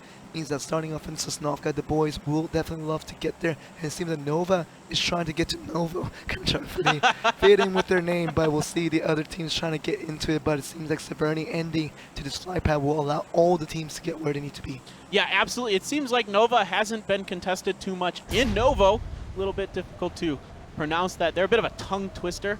The other teams, this is kind of interesting. Carnage has gotten out of the plane early this time and is going for the military base. We haven't seen them do that yet. Ivan looks like they're going to be heading over towards Fairy Pure or Promors. The rest of the teams just kind of waiting. I'll be curious to see where RRQ and Rampage drop. Last time around, we'll see very adaptation coming through from the yesterday's winners. Talking about but all the teams out there, but RQ is going to drop towards Pachinki like they did last time around. It seems like that's going to be the place to go to for all the rounds here. Khan is dropping in Sosnovka to see what they can do from this flank. They're going to see a team coming through RQ. They're going to see what enemies they have to face up against. It seems like multiple enemies coming into Pachinki. Yeah, there's a bit of chaos being added to the puzzle here for RRQ this round. There's 2 or 3 other teams there. We have a punching battle. Is that a crowbar there? It was. Oh my gosh. Team Bold, get out of there. You can't win with fist versus a crowbar. That is not a winning battle. Insen looks like he will be able to grab that crowbar and fight back, Insen. But Isong has the ultimate weapon to kill all these guys here. He has the UMP, and with his aim, it seems like Team Bo should be very, very nervous about their current situation. Yeah, absolutely. It turns out there are 4 teams that have come into Pachinki. Bold and PS have abandoned their military base strategy and are going, I don't know if this is trying to gun for RRQ here or what exactly their strategy is, but they are fighting each other right now in these buildings in Pachinki. Meanwhile, RRQ was able to kind of safely farm so far. There's also Gaming DOC in Pachinki, but they're a little spread out. I know RRQ's ambitions will probably tell them they want to win another one, but look at this action. This is incredible. They are so good. They get 2 different angles onto that member of Gaming DOC and take him down relatively efficiently, not really taking any damage themselves in the process. So they will look to continue to loot and make their way through this city. I expect them to probably just wipe this city clean of these other teams and move on with quite a few kills. And that is PS getting a kill onto O-Chain. Team Bold just having a hard time, just spreading around Pachinki, not having played in this city in the first 2 rounds. They're really awkward in their movement. You can already tell by why the 4 members are separated and really not knowing what to do. With O-Chain already going down, what are you supposed to do from other members right now from Team Bold? Really hesitant. Yeah, it's really difficult to change up your drop locations because, oh my goodness, was that 3 deaths there? Yeah. Oh my gosh. That was Gaming DOC, right? Gaming DOC, yeah. Oh my goodness. That is not good for them. They're already down to their last member. But as I was saying, it's difficult to change your drop location. Oh my goodness. Senior What? with the Tommy gun. What? How? How does that even work? How does he see that? Give me your glasses. Do you have like a Is he playing? We have a 50-inch monitor screen right now in front of him. We couldn't even see that. He has a mobile phone and he sees that right now. That is crazy. Is he playing this on a microscope? Like, did he get a chemistry set and is he put it on the slide there and he's looking in, he's able to see? Oh my goodness. Just crazy stuff here from RRQ. Bold, they've lost a member, but and they've taken a little bit of damage. They're still here, but RRQ continues to look to secure their city, Pachinki, which they have dominated so far. I was just about to say that RQ would probably want to clean out Pachinki and try to get a chicken dinner in round 3, but it would be okay for them to get knocked out from 3 other teams trying to rival them out in Pachinki, and I thought that would be okay, but I really want to take that back because it seems like RQ really wants to win this one, and they're not going to give up in this Pachinki area. Yeah, we're seeing G9. He tends to kind of be the spearhead here. Him or Senior tend to lead the way and be the information gatherers for... What is he even looking at? He is just got the eyes of an eagle trying to find these members of Team Bold. Meanwhile, G9 is set up in the house next to them. Team Bold is stuck in this house. I'm telling you, Senior, his username might be Senior, but his eyes are definitely not of the Senior. Oh my goodness. That is exactly correct. D2E getting the knock onto Insen, finishing that kill with the AK. Oh my goodness. What? D2E just turning on these members of Team Bold and laying waste to them. G9 was coming in as well. I believe that is Team Bold out. I don't think they have any other members alive that I can see. D2E literally is mechanic, robotic in his movements, and knows exactly where the other enemies are, and his eyes are all over the place, and it seems like the other action coming from Yasnaya might be important, but wow, RQ once again dominating fashion. Just crazy. GW has gotten 2 knocks onto AGS here. There's a couple teams in Yasnaya this time, and GW looking to take the advantage that they've secured so far against AGS and, to try to wipe them out. They're looking to push on them already. All of the members of GW pushing together. We've seen this team be relatively successful at times in this tournament so far. They're looking to make a strong start to try to catapult themselves into one of those top 4 spots. And that's exactly what you're talking about. They always have good starts to all of their rounds. Rounds 1 and 2, all of them very memorable in what Gaming with Cash were able to do. But once they head into the mid game, into the late game, their decision making becomes a little bit blurry, and they don't know what to do after that. And that's what really punishes them, not being able to win the chicken dinners. Yeah, and they got busted by RRQ there with some incredible play by RRQ. So smart. They were trying to defend against it, but they were just outclassed in that battle. But they continue to make this push against AGS. AGS running away as fast as they can. They know very well that GW, good in the early game. They're not really looking to fight them here, but GW knows that they want to take this. And Gaming with Cash just trying to see what they can do from this situation on the other side against Naya. We're getting a look at North Georgia Pool just a little bit. We're looking at 8-Bit, a team that's already in the top 4 position. Just have to maintain by having a good round in this round number 3 because a lot of teams are playing catch-up. Yeah, exactly. 8-Bit, you know, they've been doing it by securing position, not by getting kills. So we're looking to see them continue probably doing that. They've got Dala, who's kind of got a view on them here, using that third-person camera to keep an eye on them. One thing we should mention, the circle has gone to the southeastern portion of the map, centered around Milta. So Sosnovka Island still a little bit in play. Not likely that it's going to end up there. Typically, we see circles over here start to close around that lumber yard or around prison, that kind of area, possibly around Milta Power. So it's a, you know, the circle is starting to close here. The teams that are on the western half are going to start having to make their way in. This is RRQ still in Pachinki, and G9 is just so confident. He just gets on a roof and is looking for these members of PS. And you can see right now, just on the edge is where Pachinki is going to be landing in this first circle. Means that RRQ has plenty of time to wipe out the entire city before they make a move on. And that is exactly they're playing with D2E, and the rest of RRQ just looking to finish PS off. Yeah, here comes D2E and G9, the spearheads here. Song gets an SKS knock. In the meantime, the other members are coming. Another member of PS getting knocked here. It is one member, and they just wipe them out. This is just surgical. Should we even be surprised by this anymore? No. They've got 10 kills already. They've got 450 points already. They've almost got a chicken dinner in kills already, and we're on our first circle. They could get 30 kills. They started in Pachinki. They haven't left Pachinki, but they already have 10 kills. Yeah, they could get 30 kills here. They could absolutely get 30 kills. Oh my god. This is a masterclass. This is like, oh my goodness, I thought they ran him over, Black Dog. I was really worried there for a second, but he manages to get in. Him and Combo are going to take off here. Our second place team, Rampage, no kills for them, so they're going to have a lot of work to do if they are going to vault over RRQ in first place. You do say RP right now. Rampage is second place, but they're clearly the second best because it seems that RRQ is not going to be toppled over by any of these other 19 teams. And it seems that RRQ, once again, you talk about possibly a kill record coming in this round 3 of this tournament. I'm just ready. I'm just ready to see how many kills they can get. At this point, that's just it. This is just me watching a masterclass. It's watching a virtuoso music performer. For example, I'm going to the opera and I am seeing one of the best singers in the world perform here. But this is PUBG, and this is one of the best teams in esports. It's so musical in the way they RRQ does things, literally orchestrated to perfection. Everything they do is in line, and it was supposed to happen that way, as if it was already planned out from the sequence. It's literally a Truman Show for them right now. Everything happening to their own favor. Exactly, the Truman Show. They are in their, everybody else is in their they're world. Contributing to their world. That's what they're doing right now. I like that. That's really good. I like that reference. Oh, man. But they are not the Jim Carrey in this situation. No, they are the ones behind the scenes pulling the levers. Oh my goodness. I'm just excited to see what they can do. This is such a fun moment in esports when you see a team that, just like we saw Evos do yesterday, where they just are so good that you just can't help but be in awe. And I actually thought that I wouldn't like that kind of format where one team dominates an entire group. But more and more I see this from Evos from yesterday, RQ more so in day number 2.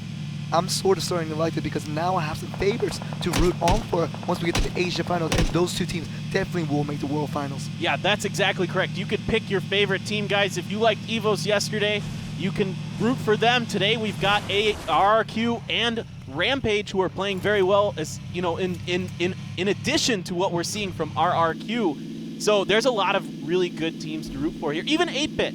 8-Bit, our team from India, you can root for them because they are smart. They are making very good rotations. They are playing for the late game, trying to get into those top 5 situations and seeing if they can eke something out that way. We're seeing them once again make their rotation into the circle. They're opting for a later rotation here. We'll see if they opt to play more of an edging strategy this time, which seems to be their MO. And it seems like they're just trying to go for that late part of the game where they could get the kills that are coming to them. So good plays coming from 8-Bit for the first 2 rounds so far. So great campers that they are. Just stick to the strategy that worked for them. All you have to do is get top 4. And really, if you get another good round here for 8-Bit, seems like they will make the top 4 and secure that. Yeah, I think so. I have a lot of confidence in them with what I've seen so far. GW, of course, already has 2 kills onto AGS, looking to get some more. Gap, they have been middle of the road.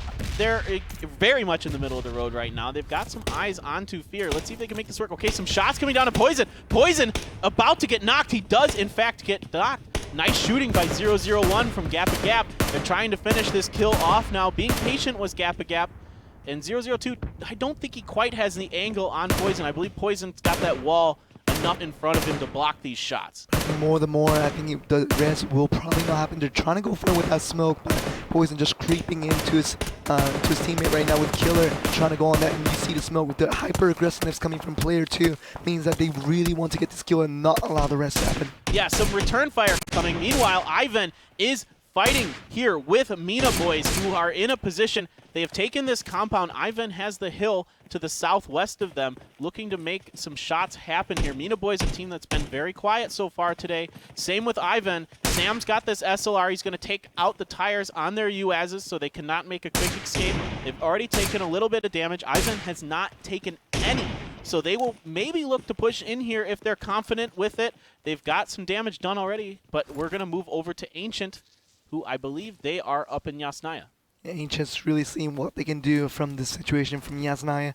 Literally on the outskirts of the circle, they have to make their way in. Mansion is the most northern part of this current circle, meaning that they do have to make a move. Now they were already on the edge of the blue. It's like the other teams like Gap still trying to find out against Fear Boys, see what they can get. Yeah, Gap pretty grouped up there, so that's going to be a little bit difficult for them to fight Fear. Dala in a fight with 8-Bit. 8-Bit in trouble here. They do not want to lose any members early on. They are in that top 4 spot right now, and already one member of 8-Bit has been knocked. So this is going, I don't know if they're going to be able to get him up. The smoke is on top of him, but it's going to be really hard for them to move there to get that res. It seems like Goon is just trying to rush in here, see what he can do from the flanks here, and trying to get the kills onto some of the members of Dollar Duck. But after they got that first knock, just trying to move on and trying to secure many more knocks to hopefully get a team wipe onto 8-Bit, which will be just an absolute tragedy for them. Yeah, that would just be heartbreaking for the India fans. If 8-Bit goes down here, they are trying to make it work. We have found them to be sneaky, even with one player left. Oh, G9's taking some damage here in a fight with, I believe this is AG. Now, we saw them wipe AG last game. Can they do it again? They've already got one knock here. Why do I ever even doubt them? G9 already healing up. D2E on the flank, pushing in himself. This is crazy. Oh, okay, look at this grenade. He gets it perfectly in that window. Will it get Goombi? Yep. It does. It does. Of course it does. Of course. It gets 2. It gets 2? Oh my goodness, D2E, you monster. Do not ever question this grenades coming from D2E, and that was very, very close, but it seems like with 3 knocks away, should be just another prey going to the Lions of RQ. G9 spots out everyone else, and Senior is going to be able to finish. That's perfect, because you know today G9, he spotted out the opponent, just goes into the other room, doesn't even opt to fight, and gives that information over to Senior, and is going to finish off that kill very, very easily. Yeah, once again, G9 proving to be one of the best scouts we've seen here in this tournament. He is a really smart player, and exactly what you said. He just ran by, gave his teammates the information.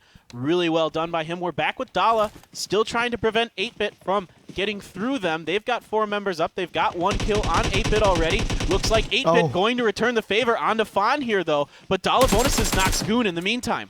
Dollar bonus, but we'll get the rest onto phone, and that means that the full squad is still available towards the 8-bit. They only have 2 members to work with. It seems like Thug and Mafia really has nothing to do. We're just trying to run away for this entire game, but now they're going to be opted and forced into this fight, but Dollar Duck definitely has the upper hand. Yeah, this is going to be a difficult escape here for 8-bit. They're going to take some damage on the way out. I think this is what they have to do, but these vehicles do not take a ton of damage here. Some really nice shots coming from Dollar. Can they finish this?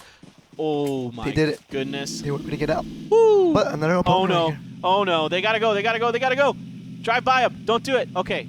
8-bit gets away there safely so far with 2 members left. Right now, their chances are still alive. They are still in this thing. We've seen them be sneaky and able to eke out decent finishes, but they're going to have to be careful here. They're making a pretty wide rotation. There's some other teams that they might run into if they keep going that way, but right now, the northern part of the circle, relatively safe. Moving over to Lipovka. We haven't seen much Lipovka today.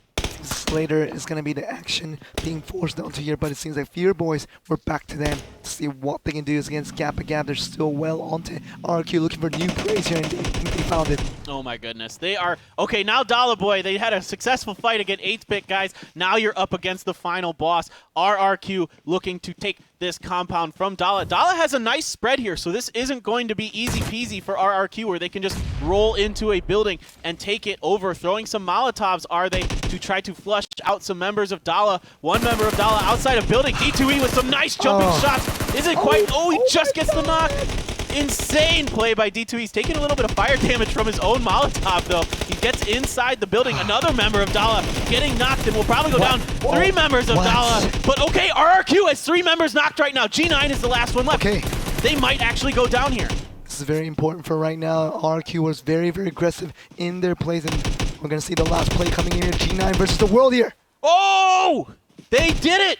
Dala! They have got to feel really good about themselves there. They take down RRQ. Well done. They should feel darn good about themselves right now. RQ did everything correct. They knew they had to get the kills correct, but one member from Dollar Duck really just putting the washes out onto basically a day of dominance. We saw RRQ. That's going to be the end of the day for them, but still very well proven that they are the best team. Yeah, absolutely. They were a very strong team here today. Maybe a little bit too over-aggressive there in that last fight, but Adala had a great split. They did a good job defending, and they are able to come out. They lost 2 members, though. However, they get the 4 kills out of it, so good job for them. RW, another team that we are really keeping our eyes on. The red and the white fighting Solator, a team trying to get back into those top 4 positions. You looking to defend this warehouse. Red White coming in from Indonesia, just trying to fight against Solator. Solator trying to get the kills here. They got one of them, but they need to get another one here, but that's going to be the end for Solator. Wow. Well done by Red White here. They should be able to get all their teammates back up and in this. They'll need to heal up and lick their wounds, but 3 kills for them, giving themselves a really, really good shot at getting up into that top 4 positions. And this is a team from Indonesia. This is the only team from Indonesia we have here today, so they've definitely got something to prove. Really, what they can do is Red White with a full squad. They can get a very good standing, and they really can really get this top 4 position after they have a successful round in this round number 3. And really, only 12 teams remaining means that 36 members definitely is a possibility for these guys that just won out in Lipovka, meaning that they can pick up all this loot and just move on to the next position, which is not too far away, just right on the skirts of prison into shelter. Means that Red White for Indonesia can definitely make their country proud. Yeah, absolutely. And what's really interesting is they've got the 3rd place team to their northwest 8-bit, so they might run into each other, and that could be a really important battle. If they can take that fight and knock 8-bit out, they give themselves a really good shot of taking that 3rd or 4th place. You see the circle right now. 8-bit was on the northern eastern side, coming in from the Lipovka, and RDW Red White was very close to them. So what you were talking about, if these 2 teams collide and one of the teams win out, right now 8-bit has 0 kills, means that if they lose right here in this 12-team position, they probably will not be able to secure their 3rd place position that they currently have. Yeah, exactly. This is going to be really interesting to see how this plays out. Teams making their way into the circle. The circle is centered around the shelter at this time. Farm is still kind of in it. A lot of Milta is also still in this circle. So there's still a lot of real estate to take up. We're down to 12 teams with 36 players, though, so things might slow down just a little bit. I feel like there's enough real estate available that these teams can wait this out and kind of see where these last couple circles go. Everybody's making their move right now. I'm curious to see if anyone opts to jump into the middle of the circle. Black Dog wants this crate. He is going to get that M249 if he so chooses and get the level 3 gear. That M249 proves to be a very strong gun. We saw that in Game 1 with RRQ doing some work with it. It seems like RP Rampage currently holding second place. They want to dominate once again with 0 kills right now. They've been opting for the passive game in this very last round. Not a bad decision, knowing just trying to go for the smart encounters, unlike RQ, who wants to always hunt down the next opponents. Rampage taking a little bit easy, just waiting for the opportunities to come to them, and that might just work for them. Yeah, definitely Rampage, if they were able to catch it on the kill feed, might know that RRQ has already been eliminated, and their idea here might just be to secure as top of a position as they possibly can. But Fear in a fight with, oh my goodness, with Ivan and Killer absolutely walking through them with that AK. What a push by Killer. Fear Boys, another team from India, really showing what they can do when the opportunities come to them. And great flank coming from an individual player, really making the works. Almost getting the team wipe on the other end, but does get the team wipe, getting 4 more kills on the board. Yeah, Fear has been a team that we've seen flashes of strong play for them, but they've occasionally run into the brick wall that is RRQ and suffered because of it. This time, they are RRQ-less. RRQ has been knocked out of this round, so they are able to maybe move a little bit easier this time over to AGS, who we also haven't seen a ton out of here. They have 2 members left. They're going to set up in this wizard house and just rest here. It is on the edge of the circle. It is in the circle, so they could play a little defense there. Here's another team that we haven't seen too much of, Gap Gap. Once again, with 0 kills with all 4 players remaining. They got a couple of knocks, but really didn't result into a kill. Meaning that this team right now in Milton. Okay. All right. He was going to do some surfing there, Joel, but this is not California. We cannot do any surfing here. That is not a safe thing to do. You cannot. That is not legal. That is not legal. But Carnage, a team, also another team that we haven't talked a lot about. They've managed to survive this far, but the circle has moved once again, this time to the western part. Here, it is no longer covering the farm or Milta. It's still got a little bit of the shelter in it. Here we go with some more Mad Max action. Rampage looking to get some shots onto Minas, boys. So far, nothing doing, and there looks like they're going to be able to get to the compound they are looking for, but there is already Fear here who they're going to have to fight through. Fear Boys versus Rampage is going to be a situation. They split the members 2v2, and that's maybe not the best decision we've seen all day long, but Fear Boys can separate themselves. This is going to be a very bad situation if Fear Boys cannot win out. Oh, Rampage already losing 1 member here. Fear doing a very good job keeping that member off of their flank. Poison, though, he's got some shots on a combo. Can he make him connect? He does not quite connect. RP. Oh, they're making their move now. They get a knock. Rampage is trying to go for all the kills right now, but feels like Fear Boys wants to strike back, but they're grouped up to get a Rampage. Is exactly what they have to do. The rest of the members are Fear Boys. Literally, Killer, the only one left remaining, is going to be the one to make the superstar play. Going to get the res up first, but for the meantime, Rampage on the upper hand. Yeah, both teams opting to res their players here. Fear does have the high ground, but RP has the numbers advantage. Will either team come out of this with their 2 and 3 players left? I'm not sure. It looks, I feel like Rampage is in a little bit of a better position here. The circle is closing, and there is Carnage outside of the circle taking some damage from Red White. Red White really wants these kills to try to give themselves a chance to move up into those top 4 positions. They are loading up in their police car, and they will be moving back over to Rampage. They are trying to get up these stairs. Okay, they've got the top of the stairs. This is bad for Fear. Right now, Fear Boys going down 3v2 in this scenario. Black Dog, see what he can do. It seems like they're exiting the building. It's going to be up for the question here for Fear Boys. Yeah, oh, they get a knock, though. What?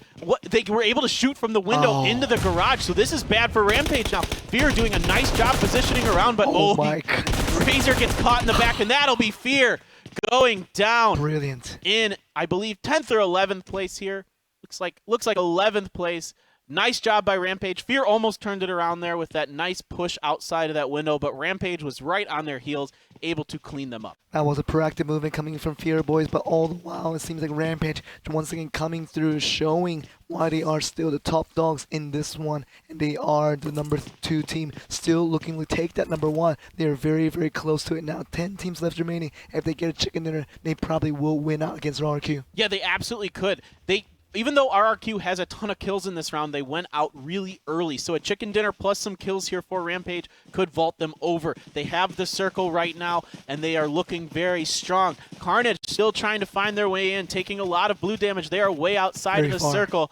This is going to be very difficult for them. They have 3 Band-Aids and an energy drink here for Bika. I don't know if he can get into the circle with and that. Red White is waiting on the edge right there, so if they get spotted early here, they will get caught out, and it seems like Red White just going to be moving themselves into the next circle, not going to be going for those easy kills, but it seems like they will die out to the blue there, and Carnage is out. Yeah, Carnage there just not able to get into the circle in time, trying to secure a higher finish by playing a little more passive there, but a little too passive going down to the circle, are they? And it will be Gap into the circle now. And Red White is trying to find some teams to get some kills, trying to find a way into this circle. AGS is just not interested in fighting. They're down to 2 members. They want to get in there safely without any engagements themselves. It seems like only 25 seconds left in the circle means that the team stops to start moving in, and for all the teams, especially from 8-Bit and Mina Boys, and with a little bit of Dollar Duck as well, they are right outside the circle and they have to make their move in to not get hit by this blue. Yeah, definitely the best performances we've seen by Mina Boys and Gap so far. Both teams have all 4 members left up. 8-Bit still in this thing. They're finding their way after losing 2 members to Dala early on. Still in this. Dala's still in this. There's 1 member of Ancient left as well. Here we are seeing 8-Bit. They've got Minas in front of them, and the circle is nipping at their heels. Minas making their move. I'm not too sure if they know that 8-Bit is there. 8-Bit wisely not letting their presence be known here. Red White looking to pick up some more kills, and they've got Gap in their sights. Gap just getting shot out by Red White, and you can already see that player 3 is already going to go down. Player 4 just proning around. He's getting shot as well. So you might see the end of Gap with a full squad they already have, but 0 kills is not going to be what they want. Yeah, Red White looking to finish off Gap. They've already got 2 knocks here. The circle is closing. Meanwhile, O2, he's fighting with Mina's boys. He gets a knock there. This is a really clustered part of the circle, and the circle is closing, so a lot of these teams are going to have to fight and move. Gap O2 taking more damage. The play zone takes out Mafia. Here goes Gap 2 getting knocked. I believe it's just 1 member of Gap left up, standing. It's hard to tell exactly. I believe, okay, 03 gets taken down by Baby Rage. That's another kill for Red White. They've got these teams pinned. Do Red White. And the circle has moved to the very northwest, a very favorable circle for Dala. GW looks like they will get taken out in the circle in 6th place. So a couple of teams trying to find their way into this top 4. They're very much in this. Gap able to keep 2 members alive here, but they are very banged up. Player 1 was the last member alive, and he finally gets to res up onto player 2, and we'll have 2 members moving into the next circle, so see what they can do. Yeah, they've got 3 members of Mina's boy behind them, so it will be a little challenging for them to rotate into the circle. Dala's in the circle. Rampage has rotated into the circle. Red White took the compound that Rampage was in, and now they're looking to find a way in behind them into the white here, and this might be an engagement between Red, White, and Rampage that we are about to see. Gap and Mina's boys might be fighting each other. Now Dala might be able to eke out a chicken dinner by just resting and letting the other teams fight here. It is a 4v3 scenario right now between Red, White, and Rampage, and that means they have to just go for the fights, and Black Dog with the M249 just trying to go from the defense, just waiting for the members of Red White to come in and see what he can do with that defense. Yep, here we go. The circle pushing the Minas boys in. Gap, looking to try to capitalize this. 1 knock from Gap. The circle is doing damage to O2 now. He is taking quite a bit of damage here. Minas boys are waiting, trying to heal in the circle. Gap opts to just run ahead. 001 might be getting taken down here as well. Okay, here comes the biggest fight. Red White getting 2 knocks here from Black Dog. And Rampage is really looking for the opportunity to get those kills. Finds a very crucial 2 kills already for Black Dog, and just trying to get a team up all by himself. This is insanely smart play here from Black Dog, doing absolute work with that M249. 2 members of Red White still up, but they have been halved here as Black Dog looks to finish them off. Black Dog taking a lot of damage. He gets knocked by Dranik, who gets very low himself. The other members of Rampage moving up to try to protect him. Dranik so far is hiding. Okay, this grenade could be quite good. Oh my goodness, Red White wipes him out. And I think with this coming into 3rd place with 5 kills already probably secures them a very good chance of being in the top 4 for Indonesia. This is crazy by Red White. Really come through in the clutch in these last 2 games, wiping out Rampage, who might have been our top team. It's going to be very close between the number 1 and 2 teams as we go here. We are seeing some intense PUBG Mobile action in the final game of day 2. Red White healing up. Dollar Bonus still has 2 members Meth, and Mina Boys with a very nice finish for them. They have 1 player left. But it seems like they will go down in 3rd place, a 2v2v1 scenario. But it seems like Red White, with all the momentum in the world, they do not have the positioning over Dollar Boys. But it seems like Dollar Duck with Fawn and basically Bonus just waiting in line, trying to finish anybody that comes in. But it seems like the Nina Boys might be the surprise factor. But it seems like Red White wants to try to get a chicken dinner for Indonesia. Yeah, they're trying to use those smokes to buy themselves the ability to get into this circle safely. Mina Boys already in the circle. Red White looking to find a hill to hide behind. Dollar Boys has a ridge in front of them that they're able to use and look over with that TPP perspective. So far, I think we're not going to see a ton of fighting here right away until our next circle shows itself.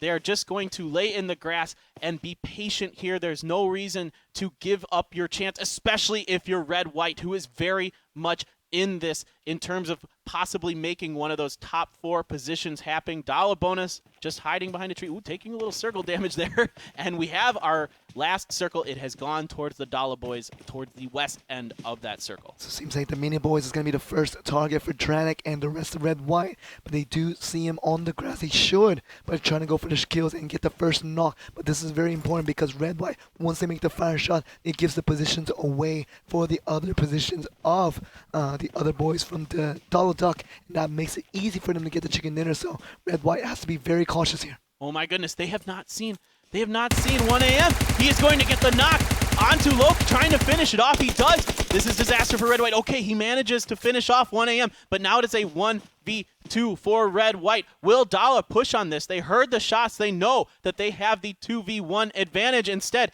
they are content to defend their position. They have a very nice spot, a lot of cover, and a ridge that they can look over. Dranik needs to be very patient here. Dollar Duck is going to be the one to really rush into this victory right now, but gets spotted already, and we're just going to be down to half health. Yeah, Dranik landing some nice shot on the bonus here. He's trying to inch his way up. Dranik, I'm not sure if he has any grenades. If he had any, he could really possibly get both of the members of Dollar here. It doesn't look like he does. He's got that level 3 helmet. His level 2 vest is very banged up. Trying to get the shots on the bonus. Lands a couple once again. Bonus is going to have to heal up. Bonus, though, still has quite a bit of health, so this is not too big of a deal. This is really, really good. This could be really, really good. He tries to get around. Oh, no! Not able to quite get it done. Dollar getting the chicken dinner in our final game today. 9 kills for them, including wiping out RRQ, our top team so far in the tournament. So, really impressive stuff from Dollar Duck. Well done on their part, especially wiping out RRQ, and then getting the chicken dinner with 2 members left the rest of that game. When you wiped out the best team in the tournament right now from Group B, from RRQ, and you're able to win at the last team fight, 2v1 was not the easiest one in the world, means that Dollar Duck definitely the deserved chicken dinner winners from round 3, also again from Thailand. Yeah, we're seeing a lot of really strong play here in Group B. This group looks to be very competitive. There are a lot of equally skilled teams. You talk about RRQ, you talk about Rampage, you talk about Dollar Duck, you talk about Red White. We could talk about 8-Bit, who is good with positioning. Guys, so let's take some look at the highlights of that last game. Here is RRQ owning Pachinki. I don't know why anyone thought that they could contest Pachinki from RRQ. You are very wrong, and you all got wiped out because of it. And once again, they push out AG. And we just don't know how many kills they got in the end. 50 kills was going to be the count overall, but it seems like Dollar Duck, they knew exactly how to counter for that, and that one player was the basically the winner of this tournament. And really, when you have to really give credit to one individual effort from Dollar Fun, is going to be the one to really clutch this out in the end. Yeah, Dollar Fun doing a great job utilizing that shack as cover and popping out at the right time to finish off these members. Here is Fear when they wiped out Inven, doing a nice job. Then RP returned the favor on them into that exact same building. Black Dog wiping them out there with the AK. Here is Minas Boys. This is the deciding moment of this match at the end. If this didn't happen, I would have probably given up to Red White for them to win this chicken dinner. But with one member from MENA boys ready to take down the Indonesian boys, really had a tough time altogether. And we knew basically 1v2 was not in the best case scenario for Indonesia. Yeah, absolutely. Indonesia may or may not be able to squeak into this top 4. We really just don't know yet. We pretty much have a good idea of who our top 2 teams are. It feels like it's definitely going to be RRQ and Rampage in those top 2 spots in some order. Number 3. Duck maybe number 3. Absolutely possible. They had a very strong round there. I'm just not sure about those bottom 2 spots because it was so close. Yeah, it really could be. Red White altogether maybe have done enough in that second place spot with plenty of kills. It means they pushed up their rankings from that number 5 slot they were holding on just a little bit earlier. So I would think they at least get number 4. It seems like Duck, see how far they got, how close they got to that top 4 in the end. Yeah, absolutely. They will have a very good shot as well. That was a really important moment at the end. MENA's boys kind of playing the spoiler for Red White. MENA's boys not having the greatest of days. A 3rd place finish to end the day for them. So a nice little chip on their shoulder for them. Overall, though, the story is here that there were a lot of really strong teams. All of these teams were vying round to round. But of course, at the end of the day, RRQ looks so strong, and their ability to push other teams and knock them out of positions is unparalleled. And just really mechanical perfection is what we saw from RRQ today, and kind of comparison into what we saw from day 1 from EVOs was a little bit different because EVOs didn't have the ultra aggressive play every single time. They took a conventional, did exactly what you were supposed to do in a textbook style format. But what we saw from RRQ was aggressive all the time, and trying to go on the hunt for every new team. They got the team wipe on, they're ready for the next one. So we don't know how the contrasting team plays will affect them in the later rounds of this event, especially in the Asia finals, which will be also important. Yeah, absolutely. I cannot wait to see these 2 teams square off in the Asia finals. You have the ultra aggressive RRQ versus the very defensive but equally skilled EVOs. Both teams proving that they can land their shots consistently. They are very accurate teams. Really strong stuff from them. Rampage, another aggressive team that played well today, securing quite a bit of kills, knocking some teams out of positions. They weren't quite as effective and as efficient as RRQ was, but they did very, very well today, getting the chicken dinner in game number 2 with a ton of kills. I believe it was 19 kills in game 2 for them, or 18. It was a lot. It was a ton. But guys, we're adding up the scores.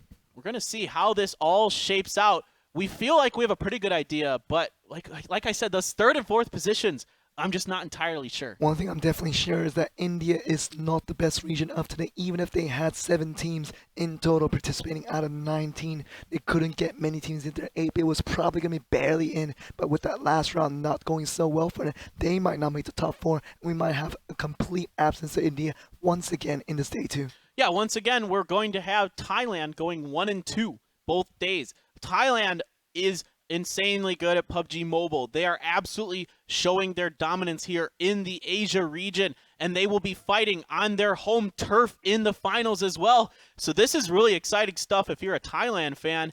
That is going to be a really interesting finals with all of these Thai teams making their way in. And should be very proud of your region if you are a Thai supporter, and just coming into this tournament where it was supposed to be the Asia region qualifiers into the semifinals, now into the finals.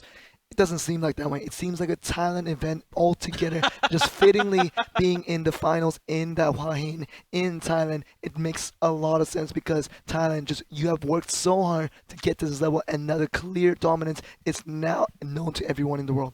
Yeah, this is really awesome stuff, and you're right. This almost feels like a Thailand event only already. Even though there are only 4 or 5 Thailand teams here today out of the 19. They are so strong, and often we see all of the other Thailand teams kind of in it. We saw AGS in it early on. They had a very strong game 1. They fell off after that, but they're a Thailand team who came out strong. Awesome stuff to see from them. The Indonesia team, Red White, I'm kind of rooting for them a little bit. I really liked what I saw out of them in those last 2 games. I'm not going to lie, I've got a little bit of bias, and I really want to see them crack that top. It really is. Indonesia, 1 team represented in this Group B out of the 20 possible teams that would have participated in this Group B action. Means that Red White did Indonesia very, very proud today. I think they might be in, but even if they don't, that should be very, very proud of themselves. Yeah, absolutely, they should be. They had a lot of hills to overcome, and after a little bit of a disappointing first game from them, they really came on strong in the last 2 games, really showing that they are a force to be reckoned with from Indonesia. I believe second place in the last 2 games both times, Joel. So that's really fun stuff to see from them.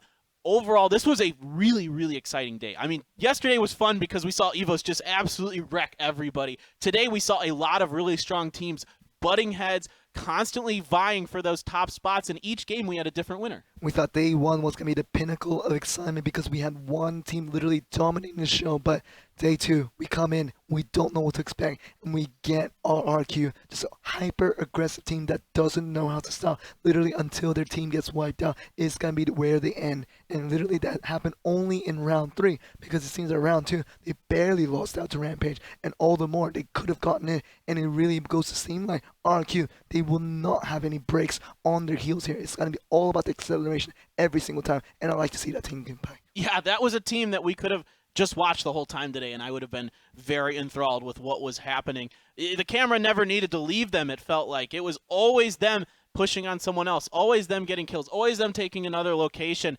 Really, really fun stuff today. We saw a lot more aggressive play today, which is, I think, seems to be overall the better strategy here in PUBG Mobile, at least in the Asia region. It seems to benefit teams to really get those kills, take the positions that they want, continue to acquire the utility that they need, the healths, the grenades, the armor, that kind of thing. Be aggressive with those crates. You saw a lot of these teams with level 3 gear when they were engaging each other survive a lot longer. We saw that with, what was that team in the first game? Help me out, Joel. Solator. Solator was that first team, and it really... Passive. Fun stuff. Really, when you're the passive team out of the 2, you're probably going to lose out to the more aggressive team. We saw from yesterday, it was all about EVO's ability and just rewriting the story. We saw that they were defensive at times, but when they needed to be, they went aggressive as the most aggressive team. And this is what you need to do in PUBG Mobile, more especially so, because it seems like the current trend is that the more aggressive team who does the more proactive plays in key situations are going to be able to come out as winners. Yeah, exactly. And if I'm one of these teams that plays passive, the opposite of what you're talking about, I'm nervous going into these finals. Team Narcos, they are fantastic at what they do. All the credit in the world to them. They are an amazing positional team. They barely got any kills yesterday, only a couple kills per match on average. So overall, not a strong slaying team. And they're going to run into a lot of teams in these finals that are very good at slaying, Joel. So I'm a little bit nervous if I'm working on my shot or trying to get better at being aggressive, because they're probably going to need to be able to do that to be successful. And it seems like Group B is a true representation of what that would be like into this final stage when we have a bunch of these hyper-aggressive teams coming into play. Team Narcos will probably become like 8-Bit, where they cannot do that every single round. It seems like 8-Bit tried to go for the passive game, trying to go for what they can make out of, but it didn't work until round number 3, and that's probably what holds them back, just not going to the finals in the end. Yeah, it looks like they might get knocked out. They were in 3rd place going into that last round, but not the greatest round for them in the end. They ended up getting in a fight with Dala. It did not go well. They lost 2 members. They had to leave. They didn't get any kills on Dollar, I believe. But guys, we are now going to jump into our standings here in Group B. And of course, first, the teams that do not qualify, the last 10 teams.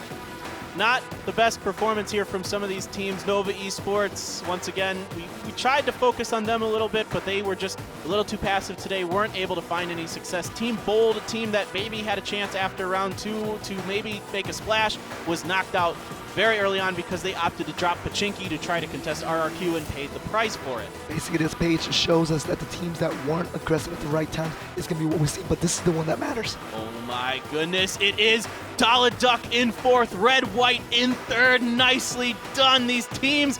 Awesome stuff here. Did Dollar Duck really get a 0 in round 2? Did they not play round 2? Did I completely miss that? And they still qualified anyway? Maybe they got literally last place with 0 kills. Yeah. Oh, yes, that's right. If you get last place with 0 kills, that's right. There are no points for that. Okay.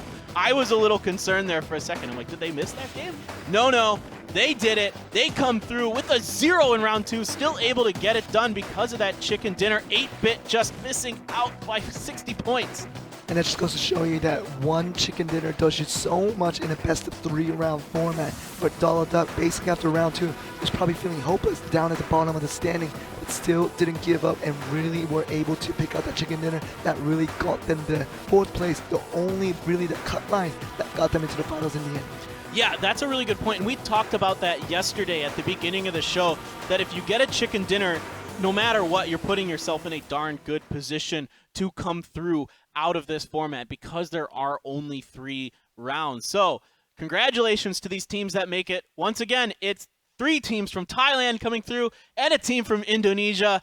India is blanked out once again. A good performance by 8-Bit, a valiant effort. They really played well overall, but just came up short in the end. I have to go to Ronnie after this game. I have to tell him you had 7 teams from India and you just couldn't get it. Oh, we're going to razz him soon. But guys, let's once again thank our sponsor, Samsung Galaxy Note 9, for sponsoring this tournament here today. You can download PUBG Mobile from the Galaxy App Store. It is free. It is fun. There's a lot of cosmetics in it. I like all the goofy cosmetics we see in here. We see a lot of white, a lot of purple, a lot of colors we're not used to seeing. You know, if we've been ever hesitant about PUBG Mobile before, we know that this is fun. We've seen it from Group A yesterday. We've seen it from Group B today. And that just gives more of a reason to download this game. Yeah, this just makes me more excited to play more of this. Next up will be Group C tomorrow, guys. Same place, same time. It should be awesome. If anything, like these first 2 days have shown us, this is going to be a very exciting tournament. A lot of high-level play. A tournament even, not a tournament. There's an N, not an M there. But I cannot wait. This was so much fun today. We got to see some incredible play. This is really exciting for PUBG Mobile. These tournaments are very high caliber. They're very interesting. They're very exciting. I was enthralled with these games today. If Group A was the best thing I've ever seen, Group B was even better, and Group C can even become better than that. I'm surprised for that. Yeah, exactly correct. Well, that's all the time we have for today, guys. Thank you so much for watching us. Join us again for Group C tomorrow. We're out of here. Have a great night.